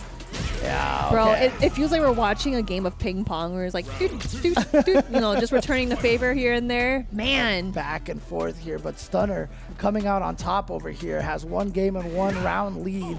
There's that forward medium kick, which is so good at covering the sky, and it's plus on block, so what a good move. Oh gosh, just cool. Always makes you think you're safe to walk away, and then you just get caught all of a sudden. Oh no, misses the big punish on the way down, but Namikaze also misses the punish off the cannon spray. Oh man, got some a lot of drops over here, but back to neutral here. Oh yeah, jumps away just to kind of get some bigger thinking space here. Here we go, the sway, punish counter, and a DP with that corner carry. Goes for the grab. Namikaze going for that sway once more to see if he's gonna grab, and then goes into super Namikaze. Astounding indeed. Yeah, one of the fastest level ones in the game. Doesn't have the invo, but has a lot of juggle, has the ability to even get punish counters that you can extend combos off of. Nope, Namikaze says, I got reactions. He was so ready for that. Nice, and we're just going to do a bunch of damage going into the level 3 super, and I am going to hear James say, that's a lot of damage. Yeah, that is a lot of damage. Look at that. That is like 60% right there. 55% about that. That was a good amount of damage right there now with a big life lead. However, Stunner sitting on full level 3. No anti-air. Oh, but it does not matter. Going into for the jab, drive, rush. Oh, interruption. Oh my gosh. It's always a setup where you're just doing neutral jump and then going back down with the fears. It definitely hurts, especially that the recovery from the grab is just so slow where it's like, yeah, I think it's lights out for me. I'm kind of done so here. Yeah, again, a lot of the times people, when they're trying to tech throws, are not reacting to the throw animation. They're reacting to the lack of hits. So like you just have this weird like situation where you're not blocking anything. You're like, well, then he's definitely going for the throw, even if it's a neutral jump, even if it's a shimmy or a walk back or something like that. It's just, that's what most people get triggered, you know, the throw tech, you know, gets triggered by just kind of like a lull is really what it comes down to. Oh, yeah. It's just like, I always think about like the other characters. Like I know Luke has it, Ken has it, JP just has his jumping in and roundhouse as well. Just coming down with that the hurt box too. It's like, oh, I don't think that's gonna hit, but it's like so deep. Your like your head is up there. It's like, oh, bonk. But that's it for me. Interesting thing is, remember last game we saw that when Stunner lost, Stunner actually went back to the lobby to think about it for a little bit. Looks like he did the same thing here. Yeah, and again, like it's valid because like you have so much time to kind of think and just refresh your memory. Wow, what a shutdown! I thought that would trade both ways, right? But Stunner coming out on top here. Yeah, but still down in life here. Has kind of the corner position. Got to figure out a way. Wow, that was a far throw. Okay, got to figure out a way to get some damage on Namikaze. But that forward medium kick again is such a good entrance move because it is, like I said, plus on block, and it covers all avenues. It's just basically a giant wall.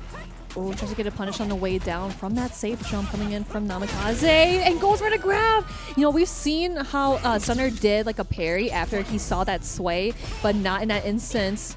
Gets hit and it's, oh my gosh, it's gotta burn, you know, it's gotta burn. It's like, oh, I guess wrong in the second time. All right, there we go. Gets the jab, and then drive rush for the throw. Got the counter hit, but that doesn't combo into the crouching medium kick.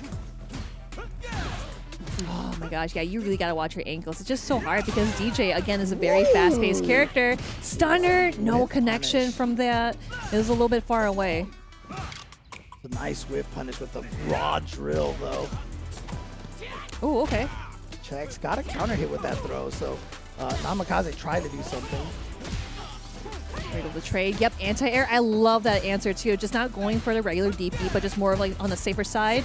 Oh no, that could have been punished though for sure. And that's a punish as well. And wow, Stunner doesn't choose to spend any of the meter on this. One hit from Namikaze could kill if he gets a just cool low punish counter. Yep, there we go. Actually, that's this is it right there. Yeah. So Stunner right there wanted to save all that meter for the next round, but it is coming back to bite him. Namikaze goes up 2-1. That was actually really, really slick. Yeah, I was just like, wait, are you gonna finish it? No. I wonder if he wanted to like save it into like the next match and then just like start or get a hit confirm early in the match, go for the super and get that damage out. Because we always see those resources and how people utilize it very well. But Namikaze just really wants to close things out here. corner position right now for Namikaze. Wow, Oh, that commits to the conversion. hold to the target combo. And yeah, on the trade, it gets the whole juggle. Look how much life Stunner's already lost. Wow, pressing buttons on a minus situation. Oh, interesting. Going for the combo instead of the back throw just to get back into the corner. But Stunner putting himself into the corner after the DP. Oh, no. Oh, no. Drops it. Namikaze. Just one more hit away. Stunner's still alive here. Got one super on deck. And the DP. He's so ready for that.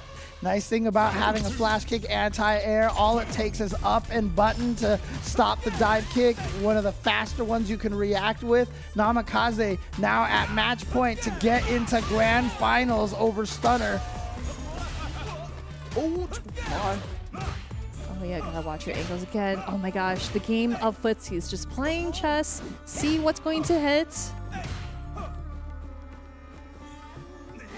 Oh my gosh, these both players are just playing so patient. Here we go this way. Gosh. It is Namikaze's turn, but drops it. Again, yeah. We've seen a couple of drops from Namikaze. Might be a little bit of nerves here or something. Because remember, he is young, and this is a high-pressure situation, but the level 3? Level 3 indeed. No nerves. It is definitely not going to kill because it scaled pretty hard because it did go for the jumps. Or no, not jumps, the jabs. Yes. The jabs did scale down, but let's see if Stunner gets in. Goes for the burn now. This is really scary because just 2 more hits of that. Yeah. It's going to go into. Oh, did he touch a button? Oh, he yes, did. he did. Okay, here we go. This is going to be a good chunk of damage. It's just raw, and it burned out, and he has no meter. So he's trying to go for the fierce. Oh my gosh. Just one more. Be careful. Chip, yeah. Oh no! Namikaze challenges to infinity and beyond. Namikaze going 3-1 over Stunner. He knew exactly where the gap was. Honestly, had Stunner done the spin knuckle into light punch into heavy drill, I believe that would have chipped Namikaze to death, but I think he went for the light punch into the heavy punch to try to go for maybe another spin knuckle. But like I said, light punch to heavy punch, that is where the gap is in Cammy's burnout pressure. And Namikaze knew it. He had the right timing to press that jab, and it worked. And Namikaze is in grand finals, and Stunner will be sent to the losers finals to find out who makes it up between Keoma and Ronaldinho.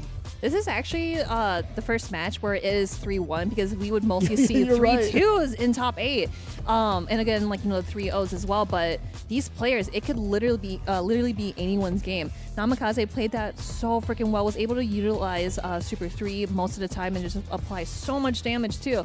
Stunner, oh my gosh, getting hit by all the jabs and the sways too. It's so hard to hit. And again, that completion too, because it's always part of that genre where it's like, it's the least that you expected. And in this instance, going for the spin knuckle, but he knows that conversion. It is not going to work out for Namikaze. He knows the matchup from top to bottom. So Namikaze is sitting in grand finals and then Stunner in losers finals. But we got loser semifinals with Keoma and Ronaldinho. Yeah, again, Stunner had that round. If he had just canceled that stand light punch into the drill, I don't think there was anything that Namikaze could have done to have survived. But you know what? That's the pressure. That's the, you know, you gotta think on the fly at the last second, and you know, it's easy for commentators who are not stressing out in the actual match to be like, he should have did this. But you know what? In the heat of the battle, it's so difficult to come up with the right decisions a lot of the time. So exactly, it's just really hard because it's always nice to watch in the silence, just because like you can learn a whole lot just seeing the decision making it comes from these players. And yeah, like you said before, it's really hard to kind of like do the things that you want to do because there are so many things that you're thinking about. It's like, oh, I should block, oh, I should parry here, oh, I should do drive impact because they're gonna do like some super negative move. No, dude, there's so much things going on. It's like that mental stack too. You think about the drive meter, you think about the resources, you think about their health, you think about all that stuff too on the opponent's side. So you're just like, oh gosh, I can't study all this. Fighting games are hard, man. They're hard. But again, the rewards are so great when you play them and have these great matches like this. And so now we're going to be moving down to the losers bracket. We're going to find out who will get 4th place and who the next player to go out of this top 8. And again, it is going to be Keoma and Ronaldinho, two just, you know, two of the big veterans here in the Brazil scene. And, you know, I mean, obviously we're in top 4, so it's going to happen, but it's going to be sad to see one of these players go out of this tournament. Which one is it going to be? We're going to find out right now. It's going to be Manon versus Blanca. Yeah, that's going to be pretty fun. Again, you know, you mentioned before where like you want to like parry Blanca's ball every time. It's like that same instance with E Honda where if you're blocking his headbutts, you're just going to give him a free drive meter every time. So in this instance, again, you know, Ronaldinho, we've seen him do Blanca ball over and over again, and then utilizing that Super 2 as well. In those situations, yes, you do want to do parry. But Ronaldinho, he knows when you're going to parry over and over again and try to like walk up, get that big damage from the punish counter just by grabbing. So we'll see how this pans out. Keoma and Ronaldinho, let's go. Yeah, the trick is obviously Blanca also has the light and the medium Blanca balls that he can roll in at you to, you know, fake the Blanca ball and get the throw. If you predict that walk forward, block them. Blocking light and medium Blanca balls are very punishable. It's the heavy one that's safe. Oh, or you can just check it as well. Like you can definitely check it. Yeah, and it's like the sound is just so important too because you definitely know if it's a light Blanca ball when you're hearing that and you're expecting it too. And just the pressure coming in from Ronaldinho, going for the punish counter and goes for the back throw. Yes, just to get for the back throw. Oh, we're gonna get the cross up. Yeah, exactly. I mentioned that before where if you're just doing roundhouse and then you see them jump over you, it is not a good place to be in. Not at all. Yeah, you're just like, well, GG's. Okay, next round, let's go. But again, Ronaldinho working on that Oki game. Wow, good reaction. Yeah, see, it's the heavy one. And one of the tough things for Manon is if she does parry the Blanca ball and tries to drive rush afterwards to apply pressure, she doesn't go anywhere with that drive rush. Oh, I do like the jumping medium punch back.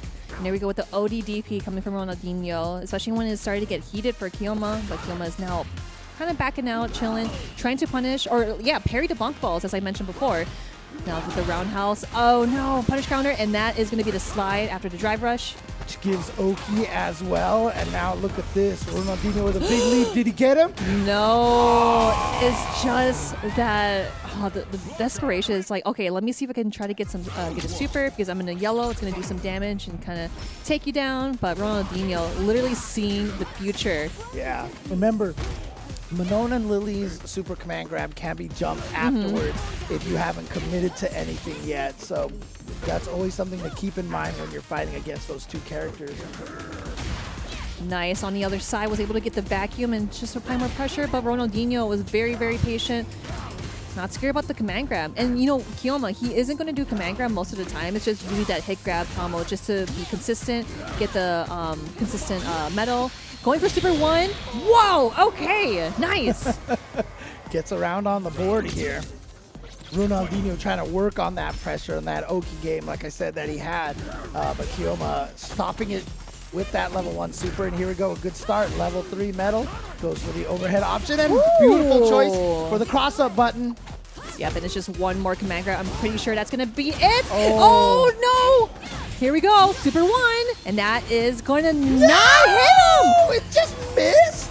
What? I was going to say, where was the command grab? Because the punish counter, that would have killed. Yeah, that would have just been it right there. Obviously, with 5 medals, that would have killed for sure. Okay. Oh, yep, here we go. Yep, he saw that head coming down. Gonna mash out the Super 1.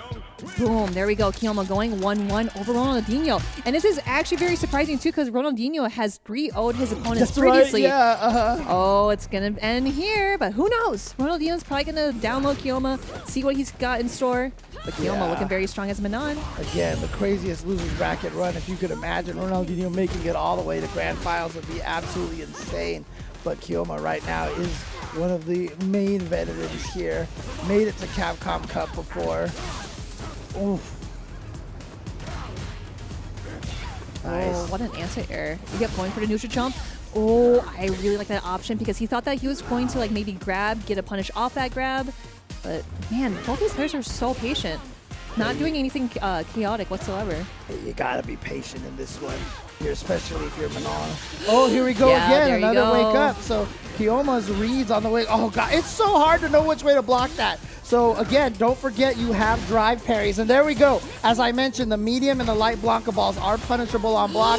You are dead. Oh, Keoma coming back and stealing this round from Ronaldinho.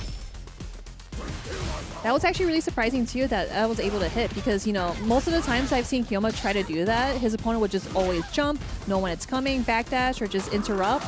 But Ronaldinho, that's okay. That's okay. 4 medals, no problem, right? Oh, wait. I was about to say the comeback is entirely possible, but now it's getting a little dodgier, especially with that Blanca-Chan punish throw. Is that going to kill? Yes, it is. That is a lot of damage. And that's what I mentioned before. You see that parry? It takes a long time to recover when you're not parrying. Get that grab. Nice. All right, gets the full punish and the knockdown. Again, not a lot of damage, but here we go. Level 4 medal now at level 5. The damage here gets the hit. Thought he was going to go for another command grab. Drops the combo. Doesn't matter. It was the Brazilian reset into the level 3. Is this going to kill? No, that's killed pretty hard, so that's definitely not going to kill. Just one more hit. We're going to see the overhead. We are going to see an overhead, but Ronaldinho is ready for that. Now, Keoma has a lot of health to kind of risk anything. But you don't want to get too ham. There we go with the grab. Keoma going 2-1 over Ronaldinho. Interesting. Is this the end of the road finally for Ronaldinho, who went to loser's bracket in the first round and has made it all the way here into loser's semis?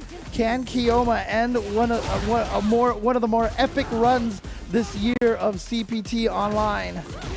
Oh, nice. There we go with the punish. And going into the sweep just for some Oki. Jumps around. And that drive rush command grab. We've seen it for the second time here. Oh, again, a beautiful use of that jumping beating kick cross the button. Gets the hit. Reset. Level 4 now in one round. This is actually really sick because Keoma, you know, like he was playing really consistency where it was just more like footsies and spatial awareness, but now he's just going in for the grabs. Oh, here we Oh, what the heck? I wonder if he was just kind of waiting for something, going for the reset. Oh, look at the Goes damage! for level 5. No anti-air. Oh, grab. He gets the knockdown, goes for the low instead of the overhead. We've seen Ronaldinho go for that overhead a lot. Trying to lock down with the Blanca ball. Nice parry, but gets the cross up. Yeah, we've seen those grabs multiple times, so Ronaldinho does not want to grab. Oh! Ouch. Ouch. Ouch. Why? Oh my gosh, that is so far. Going in for the light command grab. More. It is one more indeed. Just one more hit, but careful for the chip. You're still in burnout. That's what those jumps are for, just in case. Yeah, but look at that chip right there. Oh. The air to air. Okay, Ronaldinho staying alive. I mean, if he can make the comeback and win this set, it would be so fitting with the road that he's had. Look at that, the drive rush fake into the punish counter. We blocking out. Oh boy. Yeah, and you have to remember that Manon will finish all 3 kicks. Oh, nice interruption. Here we go with the command grab. That's going to be a lot of damage. Ouch. Oh, the vacuum, but does not get the command grab. Ronaldinho was able to read it out, jump it away. Oh, and now with the regular throw here from Ronaldinho. He's got the light. No, that's punishable. He was a little too close. He was trying to hope to go for the miss, maybe into the throw. Oh my gosh, I kind of like the jab just to kind of bait something out to see if it was going to be OD Blanca ball up, but grabs level 2 on the way down, and there is an OD Blanca ball. Yeah, he's going to be able to set up Blanca-Chan. Did he do anything? No. That means Ronaldinho ties it up at 2-2, stays alive, and I like that choice by Keoma because you throw out the Blanca-Chan, you want to use the Blanca-Chan, so you try to blow up the meaty. But Ronaldinho somehow stayed steadfast and blocked. Takes it to a final game.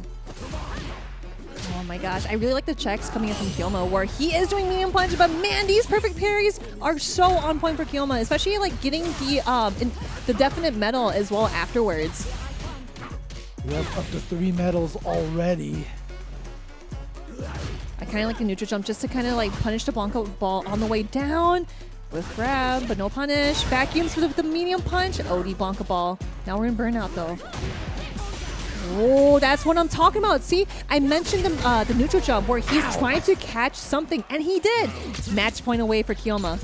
Okay, here we go. Ronaldinho needs 2 rounds, but a great start for Keoma. Just checking the drive rush with his own. Goes in there again, but hits out of the air. Oh my gosh, what's going to be? The battle of the medium punches. That's such a good button from Manon. Ronaldinho activating Super 2. Oh boy. Oh, okay, yep. When in doubt, Air EX ball it out, basically. Oh, and there we go. Activation. Got to watch out for. Oh, I thought she was going to land on that. Oh my gosh, that would have been hilarious, but Blanco-chan is out of the stage. Here we go. Look at this. Ronaldinho now. Try to bring just a wake-up command grab. Just one more. Careful. Goes for the drive impact instead. From the OD, Blanco ball up. Keoma going 3-2 over Ronaldinho, and he is ending his loser streak. And top 16, the top 8, Keoma. That is the Capcom Cup finalist, one of the competitors. That was genius. Oh Keoma right there. God. Wake up command throw. I'm not sure what he read from Ronaldinho. And that's the first drive impact that we've seen, too. Yeah. Oh, was it a drive impact that he it was got? drive impact. Oh, Yes. Wow. We'll definitely see in the replay here. But again, Ronaldinho was able to kind of like get all those Blanco balls here and there, but just a bunch of those slides, and Keoma has been able to kind of like check those things too. Neutral jump as well. He knows when things are coming, and it's just so crazy to see that Keoma's patience is like you can't banter it down. Like seriously, it's so strong. What a back-to-back set of reads there. Command throwing the drive impact, then getting the drive rush to trigger the EX up ball to go for the drive impact and absorb it. Even if she hadn't hit him out of the air, she would have recovered first and been able to punish the Blanca ball on the way down. So, oh man, that was a set right there that you expect to see out of 2 of Brazil's top players right there. Keoma and Ronaldinho. The wake-up grab, it's so goofy. So you're right there, see? Yeah. With that drive impact, you're able to absorb 1 hit, and it's crazy how Blanco was still kind of like in that vicinity to get hit by drive impact. I thought he would be kind of like already up in the air where he's not getting hit by drive impact, but it still worked out for Keoma so freaking well. Now he is going against Stunner in the losers final, while Namikaze is kind of chilling in grand finals there. Jeez, so again, these matches here, so many 3-2s that we've seen. Everything has been 3-2 except for that winners finals 3-1 up there, and of course Ronaldinho's previous matches. But many 3-2s, so many close matches. It has been absolute just a joy to watch these matches. We have 3 players left here. And man, it's just been such a good time here. But I also want to mention to you guys here, you guys can also enhance your own Street Fighter 6 experience at home as well with Buckler's Boot Camp. This is a free game-linked mobile-friendly website, and it's got a ton of features there to basically enhance your experience of Street Fighter 6. You can check out your own player data as well as the data of your rivals. You can check out clubs, ranking information, all at the tip of your fingers right there. So find other information on characters, in-game events, rewards, and updates. Also in here as well, the developers take the time a lot of times to just talk about, how they created the game, the decisions that they made and such. So check out Buckler's Boot Camp. It's there on the top right of the Street Fighter webpage. Go check it out and see all of the cool things that you can experience on the site. Yeah, and you also see like those little widgets there. You see Luke's screen and then the buckler boots, and then you also have that little thing which is called Pockets. It's so cute, like Pockets, and then you just have like a mini Ryu. You can train him up and play like little mini games and whatnot. So as they say, it is praise and develop is their motto. So you can definitely train like really cute dot characters, and it's again like it pairs up with Buckler's Boot Camp so well because you're both working up a good sweat. Like I mentioned before, if I'm going to the gym and I'm on Pockets, I'm like sweating double on duty. You know what I mean? But hey, I always like having like little apps just kind of like check in my character or of course Buckler's Boot Camp and all that stuff. Again, seriously, this is super awesome to have. So now that we have those out of the way, I just want to say so far, top 8. Still going through it. We're still going through it, man. And like, you know, we just seen so many matches coming through. We thought that Ronaldinho was going to make it all the way to losers finals, but Keoma was able to end his losing streak. And of course, Namikaze, being a fan favorite, he is sitting in grand finals. And of course, there's a reason why he's a fan favorite. He is so good and he is leveling up. But again, everyone else in the Brazilian FGC has been leveling up, has been growing up. It's so nice to see. And that's why we love fighting games. That's why we love to see that growth and that wholesomeness going on too. Absolutely. So again, we're down to those 3 players. It's going to be the losers finals coming up next. It's going to be Stunner versus Keoma. Can Keoma get a Manon into the grand finals of a CPT online event? And we'll see what happens. Will Namikaze cement himself truly as the best representative of the region? You'll find out. We'll all find out together after this break. You're really making all of this by hand. Oh yeah, the avocados are hand mashed, the chips are hand tossed, and everything is made fresh. You make it fresh every day. Yes, every day. The Chipotle way is we make it fresh every day. Sounds delicious. Street Fighter 6. Fighting is an art. And this is our canvas.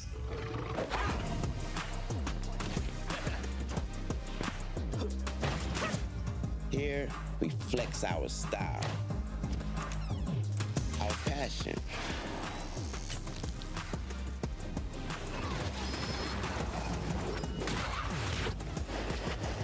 our creativity,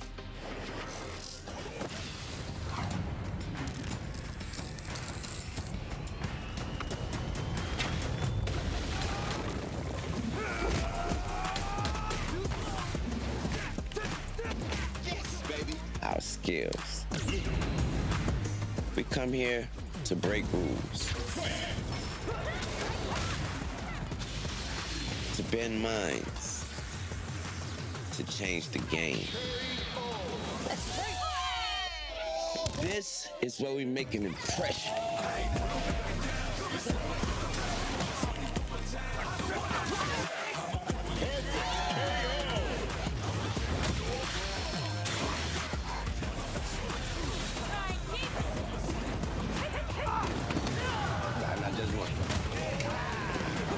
This is where we make our masterpiece. Street Fighter 6. Available now.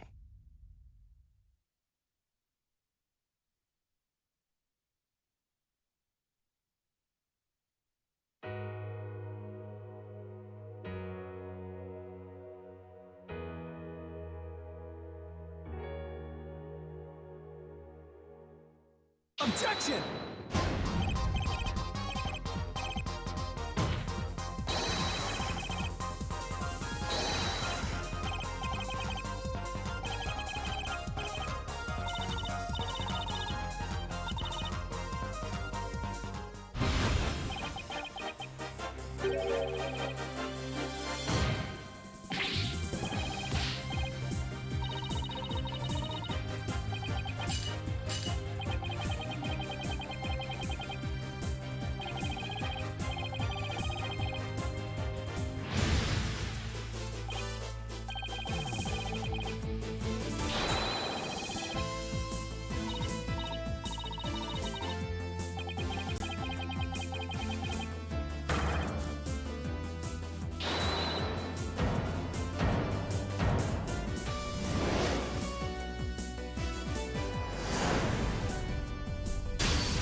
And welcome back to the Brazil CPT. We are here with top 8. Man, what an exciting top 8 indeed. We were just like, okay, so we were talking about how we were like really tired, like, but then just watching these matches, we're like, oh my God, my eyes are open, dude. Man, but anyway, let's check out the top 8 brackets so far. Let's see how we're doing. So for the matchup we've seen previously, Keoma and Ronaldinho, it was something to like you gotta watch the clips, you gotta watch the VOD. If you guys weren't here, it was I wouldn't say it's an upset, but like one of the people behind the staging production here, they showed us like the points or like the voting thing where some people got paid. Yeah, mad people got paid. Keoma, I think he had like 25% voting, and then Ronaldinho had 75%.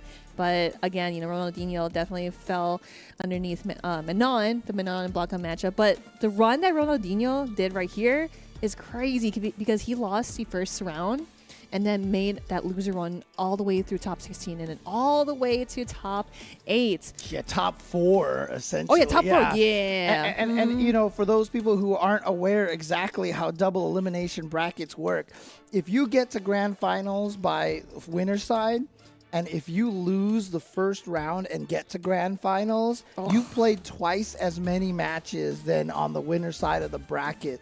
So Ronaldinho played so many matches to make it all the way over here. Absolutely ridiculous run, but shout outs to him. You know, there's a reason why we've highlighted him, why he's one of the veterans, why he's one of the players that, you know, the younger players are going to look up to, you know, as a veteran here. Just amazing run by Ronaldinho. So, I mean, if he has a chance to listen to this at all, good stuff, man. Great run right there. No, seriously, 100% like a great run indeed, because just having the mental fortitude and, of course, knowing that you're going against a bunch of players that it can go back and forth, you know, and these are like one of the best players that you would see mostly in like a top 8. And, of course, Keoma being in Capcom Cup as well. It's just, well, Ronaldinho, he was in Capcom Cup as well. Like, come on. What am I saying here? Yeah. So all the people that I've seen so far, or like we've seen so far in the Brazilian FGC, has been like so incredibly strong and so good. And it's just always awesome to see some Street Fighter action. So again, we do have Keoma against Stunner. Yeah, let's not stop this Street Fighter action. We are going to losers We're gonna keep going. finals, finding out who is going to go into grand finals to go up against Namikaze. Is it going to be Stunner with that Cammy? Is it going to be Keoma with that Manon? Making a great run here with that Manon, showing everybody what Manon can do. And let's see what's going to happen here. This is going to be a good one. Yeah, this one's going to be a very interesting one too, just because Cammy can kind of bait Manon's like buttons out a lot. You know, let's say in Street Fighter 5, I know that you can anti-air Cammy's dive kick, but it's 6, it's so fast, and it's like really low to the ground too, where it's kind of hard to answer it. The thing is that you really got to be ready for it. I probably think that Keoma might react with maybe OD up kick. Who knows? But let's see if Stunner is able to get around Keoma. Let's go. This is losers finals. All right. Keoma has been playing out of his mind this entire top 16. And he is in a great position here. There's that dive kick you're talking about. So fast, but properly spaced by Stunner as well. What a neutral jump. That's a way. If you predict the dive kick, you can punish the dive kick on its landing that way. Wow, that was far. On the way down too. Yep, that's going to be the light command grab. It goes incredibly far, and then a command grab after the medium punch. That is fake, and it can happen to you. The craziest thing about this is Keoma, I know, in one round, the craziest thing though is that Keoma hasn't been very crazy with command throws, and then all of a sudden in this game, busting out so many command throws. I feel like this is a familiarity fighting against Stunner. That he knows Stunner is very defensive and maybe susceptible to command throws. So this might just be a player matchup thing. Oh my gosh, what a That's gonna hurt even with the punish with the counter scaling. level 5. Yeah. Oh my gosh, yeah, it is so good. But again, getting that footing back, Keoma is able to kind of like find some ways, tries to go for the overhead, but gets hit by the low forward by Stunner. This is gonna be really big for Stunner because just one more hit and that's gonna be it. That could have been a whip punish though. Again, perfect aiming with those dive kicks. And when you whiff a command throw in this game, you are in delay forever. So yeah, Kami able just to walk up and get that heavy kick punish counter to take it. You see Stunner really like to do that. Drive rush, crouching medium kick into light. Spin knuckle, baits out the wake up. And you mentioned before, just like starting up that Super 1, it is just so slow. But it's like once you see your opponent throwing out buttons, like, yeah, I'm confident enough. But you never know. Keoma always tries to go for the Super 1. But going into level 3, Stunner, it is going to close it out here. Yeah, this should kill at this point. Oh, wow! No! A pixel left. All right, let's see the comeback here, Keoma. If you Three can do command throws. wake up command grab, I'm trying to see you bring this back, especially with Kami being in burnout. This is your time to shine. Yeah, but the burnout is going to end right here. Yep, catching her out of trying to jump, hold up back. Oh, just a little bit of shimmy. Parries the roundhouse. And my gosh, what a good button just to kind of close things out and get that gap closure. Stunner going 1-0 over Keoma. Yeah, Keoma tried to steal a turn after that. Got his heavy kick blocked. It's minus, obviously. He tried to do something. You saw a counter hit afterwards. But Stunner making sure he took his turn with his own standing heavy kick. Oh boy, Keoma here with a good start. Now half life already down for Kami. Not going to get 5 medals, but still... 5 medals didn't work out for him in the last game. Oh no, you just got grabbed. You tried to shimmy, but the delayed throw from Keoma actually caught you walking back forward. Oh, I like the ballerina kick, especially just kind of like keeping Kami down from jumping. Now going with that light kick situation too, just to kind of like poke. But Stunner, you know, keeping in the face of Keoma, going for a low forward, no bait to catch. Oh, here we go. Nice. See, Keoma has been throwing out those medium punches too. We've seen it in his match with Ronaldinho, where he just kept throwing it over and over again just to catch something, and it works out so well. Yep. Gonna definitely interrupt that drive rush, that raw drive rush there. As good as the raw drive rush is. Nice reaction to pivot to the anti-air off of that drive rush. Great reflexes from Keoma right there. And now here comes this corner position, but here comes Kami with the drill combo. So much screen push on that combo. Oh, see, you try to go for an anti-air, but it's just so hard to anti-air Kami's dive kick down. The angle is just not good. Oh, here we go. Just a back throw, but no. Too far away for that to connect. And you know what? Stunner, he lost the first round, so he needs to win this round, so he's going right for it. We've got a burnout here on both characters, so this is going to be a rough situation. We're going to get the medium punch loop from Keoma, or we're going to get the spin knuckle loop from Kami. Oh my gosh. He definitely saw it because it's like, oh, he's really high up in the air. He didn't do a dive kick immediately the instant he jumped. I like the idea, but it did not work out. Keoma going for the hit grab, now sitting at Metal 4. Oh, good reactions again. This time make sure to get the juggle. You see he tries to go for that lift right there just to catch a jump back again. Here we go. But nice challenge. Burns himself out. This is dangerous. No. Oh, no! Okay, that actually worked! I thought he was gonna. Maybe he thought it was a level 1. Oh, no way. I don't know. Oh, there we go in burnout now. Oh, this is such a problem, man. Tried to go for a Hail Mary hooligan. Not gonna work here. Keoma ties it up 1-1. Man, that was super close too because I thought that Stunner was going to like jump that because I saw that he was just kind of like backing away to see like blocking a super, but you know, like Super 1 and Super 3 does kind of have the like same animation start right. So might have thought it was a level 1. He was like, I got this blocked. Oh god. Oh man. So on the back of that level 3, Keoma does tie it up 1-1. But right now, Stunner coming right back out here with a good start. Half of Keoma's life already out. Yeah, that low forward is like really good, especially just kind of using it as a melee option. When you go drive rush, oh, but goes for the vacuum, gets perfect carried. It is Stunner's turn. The carry, oh yeah, a little too far, I think, after that crouching heavy punch. I don't think the crouching medium punch would have connected. Here we go, the tick throw for Stunner. And the hooligan, there we go.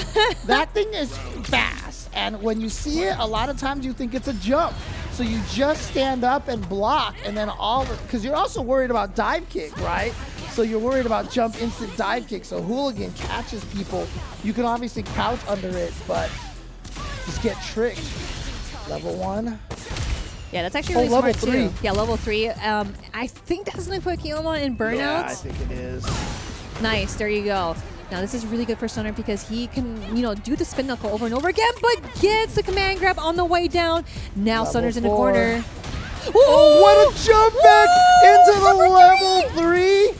This isn't going to kill, but it's going to do a lot of damage here. I think Keoma's going to be back into drive meter instance here. Yes. Perfect. Oh, yeah. You cannot do that because you had that much health. That was so freaking smart from Keoma. Because it's like, we haven't seen a whole lot of drive impact coming from these players because they can definitely react to it. It's just like, all right, a one button hit. There we go. But Keoma was so smart with knowing the health on Stunner. Yep.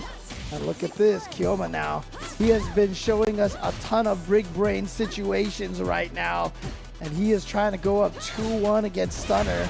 But a beautiful EX dive kick gets Stunner right in there. Oh, there we go, the tick throw. Yep, that is just so hard to kind of call out too. But close enough to grab the drive impact. Yeah, throws the drive impact. Burnout against Cammy. This is huge. What a He was waiting for that, but there we go with the Super 1 wake up. That's totally fine because you are stunned. You are in the corner. You do not want to get wall splat. Yeah, Stunner does not want to get stunned right now. Oh, boy. Oh, trying to drive rush in there. Nice check. Gets the cross up here. Gonna be able to get a good combo here. Just needs one setup, one hit, and he's got all of his meter. He missed the drive kick. He missed the dive kick. Execution error costing Stunner the game. That is brutal. my God, That is brutal. Oh, it's like the salt on the wound right now. That's how I feel. That is so unfortunate because that's not what he wanted. He wanted to either do dive kick, but again, we've seen those instances where like he did delay the dive kick too. He just did not do jump whatsoever. We didn't even see him do like a normal jump. Right. So I know for a fact that he did not want that. Yeah, oh so my Stunner God. right now is, I mean, yeah, we've seen Stunner a bunch of times go back to the lobby to try to gather himself a little bit. And yeah, in that situation, an execution error costing him the game right now, he is definitely kind of in a, all right, okay, calm myself down. Let's get back into this. But Keoma, you know what? Look, you've played so many fighting game matches. You've dropped stuff all the time and gifted victories to opponents. You'll take it every once in a while, dude. When your opponent messes up on you, you're just like, well, sorry, thanks, but sorry, not sorry in a way. Yeah, exactly. All right, here we go. Now Stunner definitely finds, the mentalness and just kind of chill, wait things out. Oh no! On the way down, that is a whiff punish. Keoma looking very strong to get 3 medals on deck already. Oh, nice reaction. Gets the OD, baits that out, go for the command throw just to build another medal. Do the OD version to make sure it kills. You are at 4 medals. I don't know if Stunner is basically mind-borked right now, because he is not playing as solidly as he was before. All right, here's a good opportunity. But see, dropping a combo like this. Yeah, it's definitely just from that round. It's like, I definitely could have won that. But Keoma not backing down just yet. He is still sticking with his game plan, going for a hit grab. That still does a good amount of damage and just backing things out. That was Grabs the way down. No, just one more. I'm going to see an overhead or a low forward. Going for the drive impact. Yes, he knows that he does not have enough health. Keoma going 3-1 over Stunner and is going to go against Namikaze. Grand finals. And what a beautiful decision to go for the drive impact at the end there. Because it's just like you said, Stunner was thinking, oh my gosh, is it going to be overhead? Is it going to be the low? And of course, he couldn't have counter drive impact anyway. We saw what happened with that little health. It was basically the end right there. The only thing Stunner could have done, actually, I think Stunner's drive gauge was so low that if he had drive parried too early, he would have just burned himself out and gotten a hit as well. We'll see it on the replay here because I want to see how much drive gauge he had left. He did not have a lot of drive gauge. That might have been a KO situation outside of Stunner activating a level 3.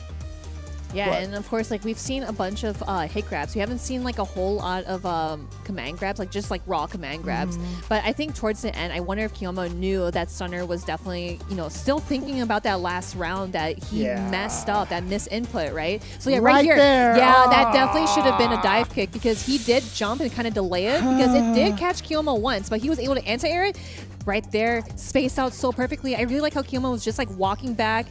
Right Walks, now, look super at the. Oh no, that was the kill right there. Oh no, it was Keoma who had no drive gauge left here. So he could have just perfect parried, or he could have at least parried or do the super drive one impact in or between. the super, right? But didn't have the reaction, gets pushed against the wall. That's it. And Keoma makes it all the way back to grand finals here. As you can see, he started on the winner's side, and guess who he lost to? It was Namikaze, but he lost it 3-2. And now Keoma gets the run back against Namikaze. Remember the quotes? How respectful they were to each other, right? know. So Oh my here we go. gosh. It is back. The respect is still there. Love to see the young players moving up. Love to be able to play against the veterans to give you the experience. Let's see what happens here. It will be DJ versus Manon. 3-2 last time, so it was really close. Let's see if Keoma has figured something out and can reset this bracket, or will Namikaze be cement himself, as Keoma said, the best in the region? Oh man, this is gonna be really, really good. I feel like either way, like if Keoma wins this, great. If Namikaze wins this, great.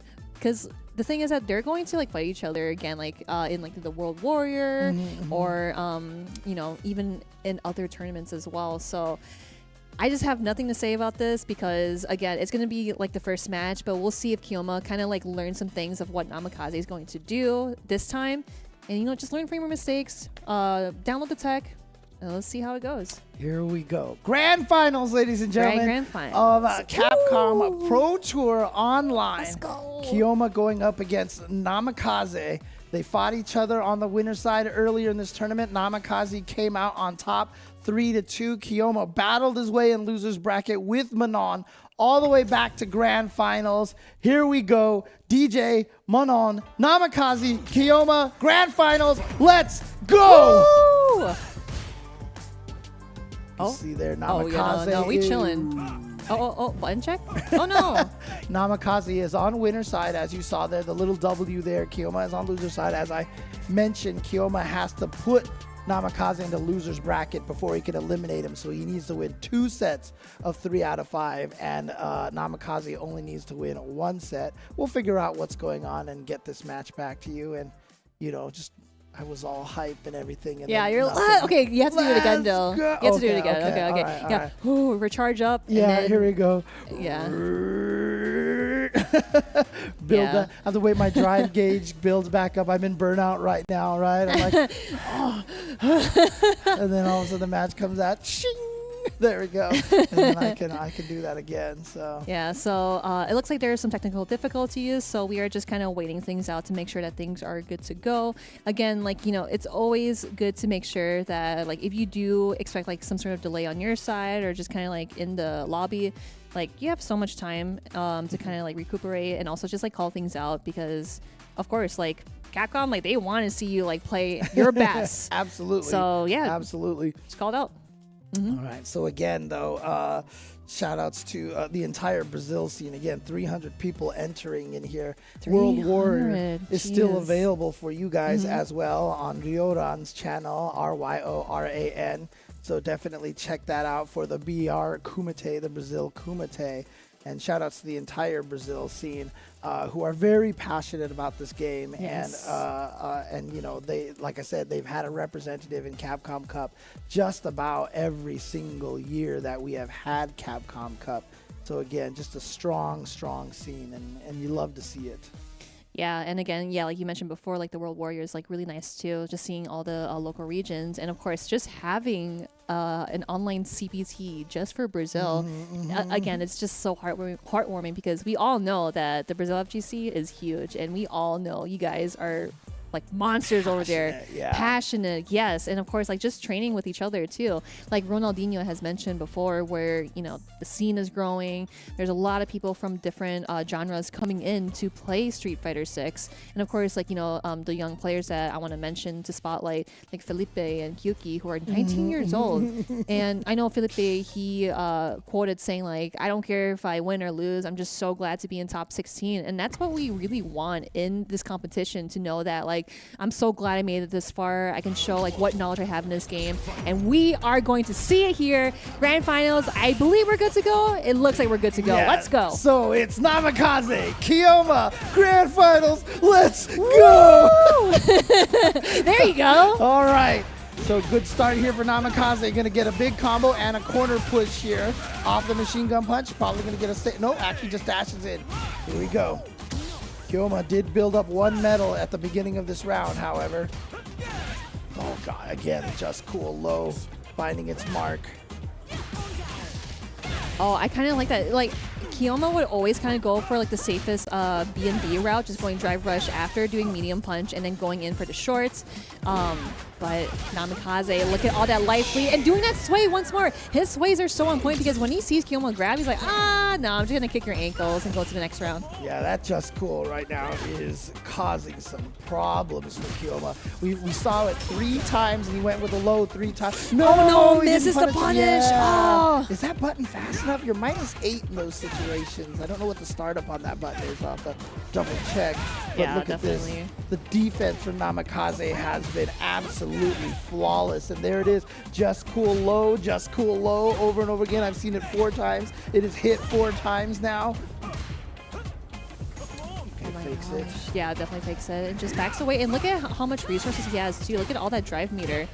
But Keoma still trying to play patient as ever. Back to back. Yeah, that's going to be unfortunate because I kind of like how Keoma was able to like call out those sways and try to go for a medium punch to connect the hit. Because I did mention before, if you see DJ sway, you can hit medium punch to punish him for that.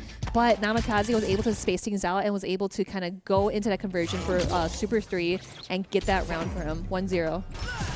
So far, Namikaze looking really strong here. I feel like in game number 1, Keoma hadn't been able to do much, and even right here, he's getting that aggression, he's getting that sequence because of a mistake from Namikaze attacking too early after the perfect parry. Corner situation now. Oh god, again, that light, that medium knuckle, so bad, is so good. Oh, tries to dash right back in after that kick, but Namikaze was so ready for a big punish, and of course getting out of the corner too. Keoma still sitting at 2 medals, needs to figure something out, tries to go for the roundhouse to catch him up, but Namikaze is playing chase my butt. You cannot chase my butt whatsoever. Dude, that low just cool is destroying Keoma right now. It has landed every single time except once, and when it got blocked, he just used it to set up another one. So there we go, blocked finally, and yeah.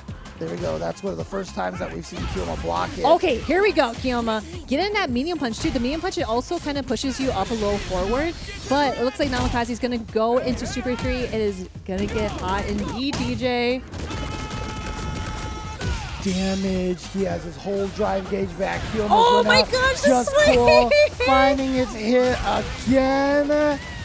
And Namikaze is trying to speed run through this grand finals to cement himself as Keoma even said himself, the strongest in the region. And like I said, that sway, the just cool, the low follow-up has just been absolutely decimating Keoma. Right there, even there, a trade combo off of it, working out in favor of Namikaze.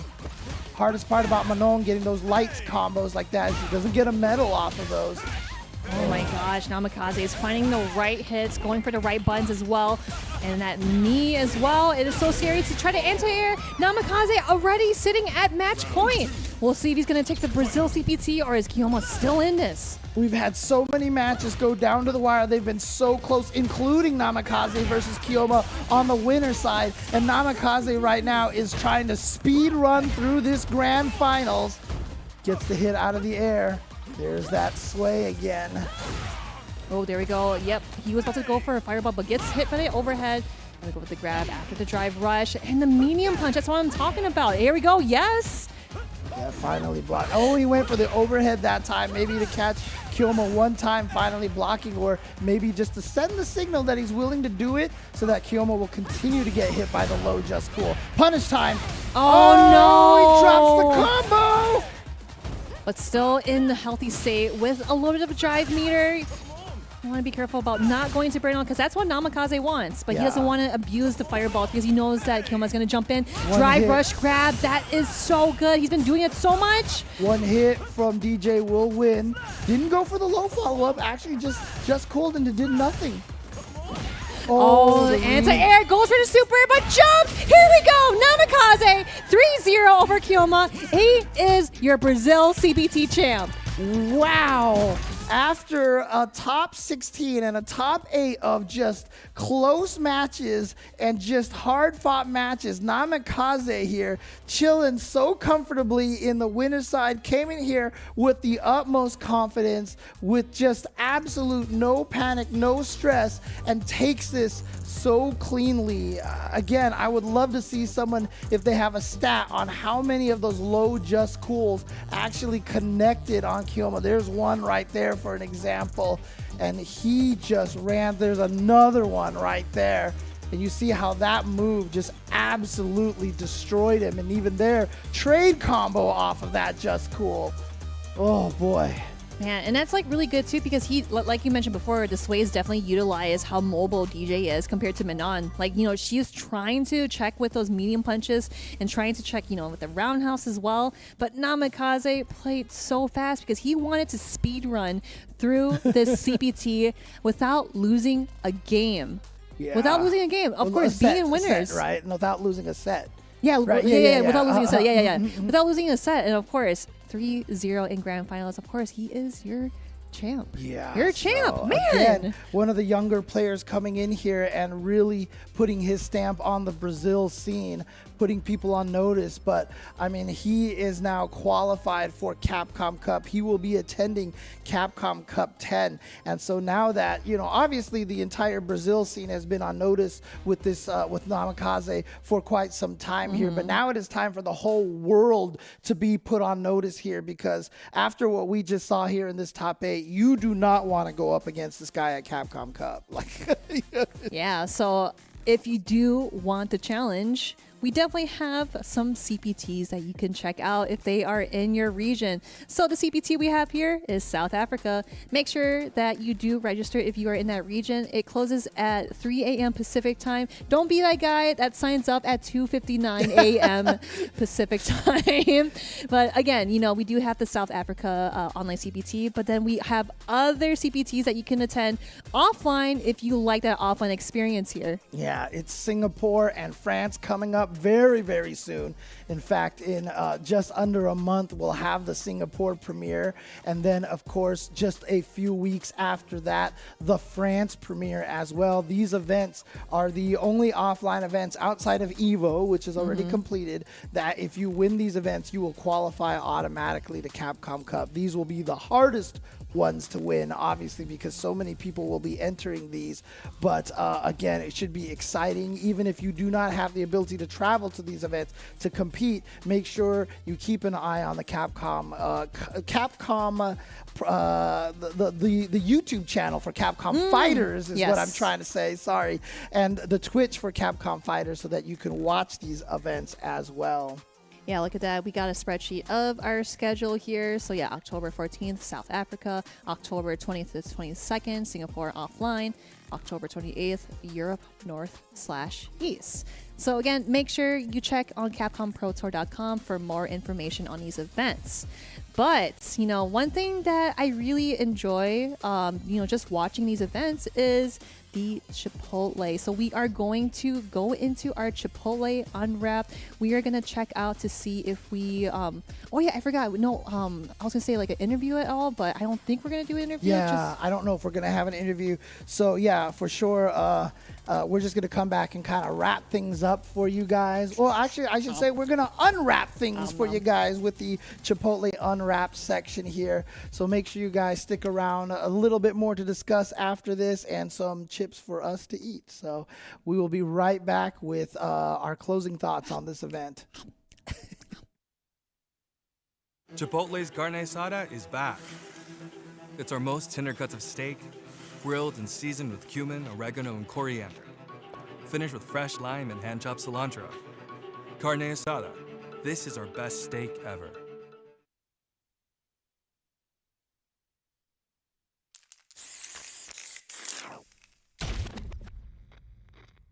Time to work, time to work. When inhaled, coriamyrtin blocks the gamma-aminobutyric acid receptors in the central nervous system, causing spasmodic muscle contractions. Master, it's a work of art! It's perfect! What to do with you now? So, shall we put him out of his misery?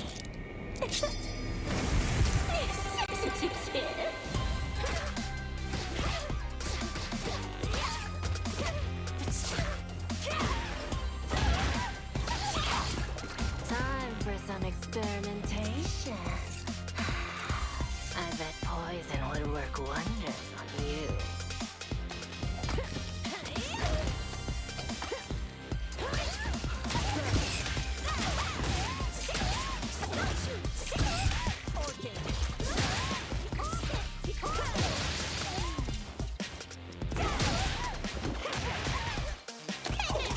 I wouldn't move if I were you.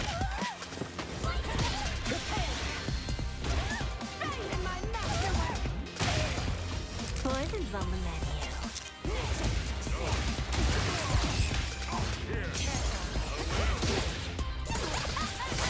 I'm finished with you.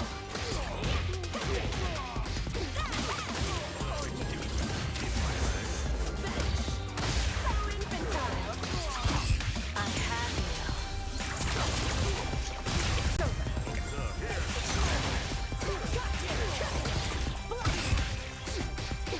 my own death. Let's do now. Here, there, then here, and my magnum opus! Is my poison kicking in?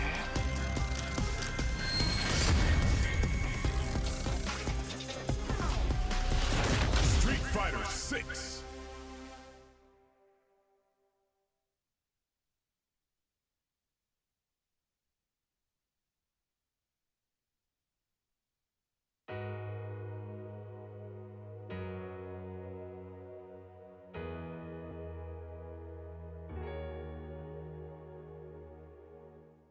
Objection!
And welcome back to the Chipotle Unwrapped.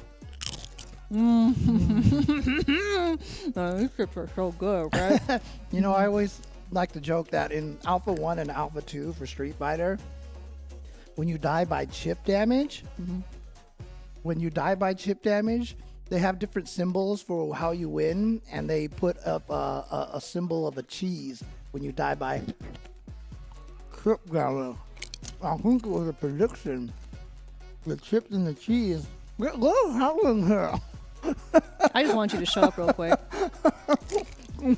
Anyway, so we are here with the Brazil CPT. We just got done watching some awesome matches, all the way from top 16, all the way to top 8, and all the way to grand finals. What do you got to say about that, James?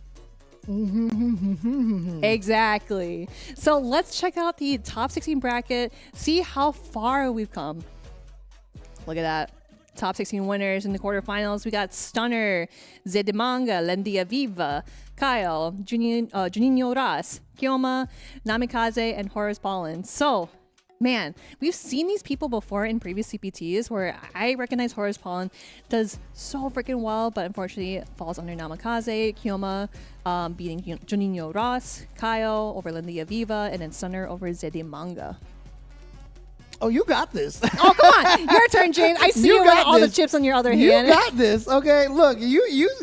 Oh, okay. All right, time to You stuffed all these chips in my mouth so I wouldn't talk here. All right, let's take a look at the losers. Let's take a look at the loser side of that top 16 bracket over here. There you see the start of Ronaldinho's crazy losers bracket run. And again, Horace Ballin was the only one that took a single game off of him in this top 16 until he was defeated by Keoma. Dark Roz took out veteran Didi Moka, former Capcom Cup qualifier as well, but then fell to Juninho Raz. So Juninho showing who the true Raz is. And then Kyuki, as we mentioned, one of the young players here, was able to take out the Force, but then fell to, Lendi Aviva. Had a chip stuck in my throat. And then Zydani was able to take out Felipe.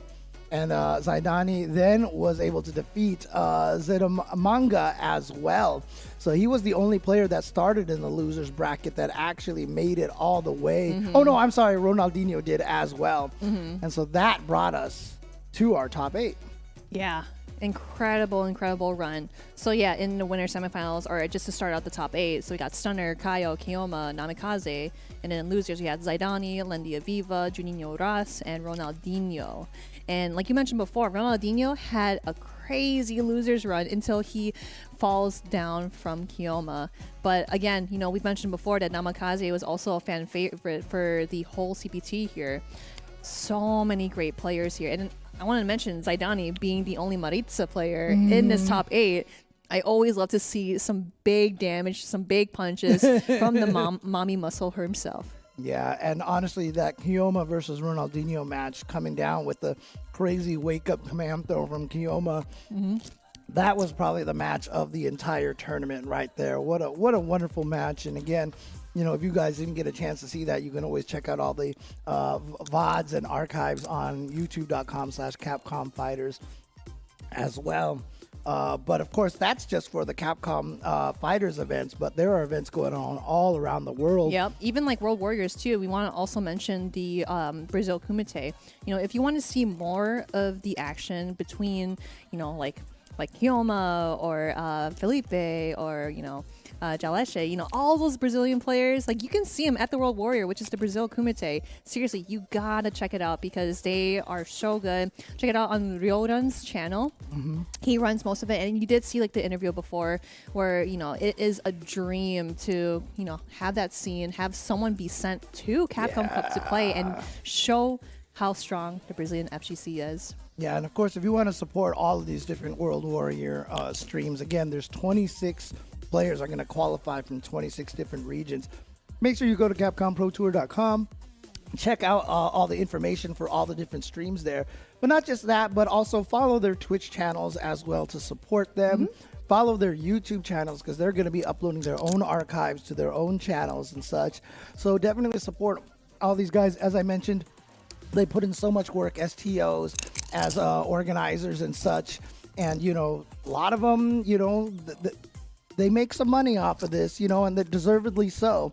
So if you guys can help them anyway through their Twitch, by, you know, like I said, subbing to their channel or by watching their YouTube videos as well, please consider it. Please do, and support all the TOs out there running online and offline events for the fighting game community. Yeah. So, any final thoughts about this event, Marine, or are we Man, you know what? I've been saying, dude. Brazil FGC is probably like my favorite FGC already. Like, well, like even before that, such a strong scene, and everyone's just so humble and so nice. And I know like they joke with each other, friendly banter, rivalries. It's so fun to see in the FGC. And again, like it's always nice to have because we want to grow the FGC. We want to see how far we can go, and especially put our names out there too. So again, you know, really fun tournament, really fun to watch, and you guys seriously kick butt. And I'm so excited to see what's to come here. And you're probably mad that Manon didn't win, right? Man, that was good though. That was good though. But Namikaze, See? Now you have a chip on your shoulder. You just put that there without me looking. I'm about to put queso on your shoulder. Chip on your shoulder about Manon not winning. Anyways, what do you think about the whole tournament so far, then? It was really good. I mean, again, the Brazil region is just, it's so strong. I love their passion. They've been representing a long time. They've always wanted more opportunity to show their stuff and to showcase how good they are at fighting games. You know, they've flown a bunch of players to Brazil events as well, you know, just to show them what the scene is like. I love seeing it. Again, Street Fighter is such a global event. It's such a global game, and we have people playing all over the world. That's what this whole CPT Online is about, is celebrating the players all around the world. So, again, so many more CPTs coming up the rest of this year. South Africa coming up next, another scene that has every right to be showcased as well on here. Yeah. What? Anyway, I hope you guys are enjoying the stream. Seriously, appreciate y'all for being here. I appreciate even being here. James loves you guys. We love Chipotle. We love everything here. And again, the Brazilian FGC, mwah, seriously, you guys rock. Yeah, you guys rock. I don't know about this person over here. It's all right, just here. So much. You know what? Like they say in poker, one chip, one dream, right? So let's do it. All right. Thank you guys for watching here. Hope you guys had a good one. We'll see you guys next time here on Capcom Fighters. Take care. Peace. Bye.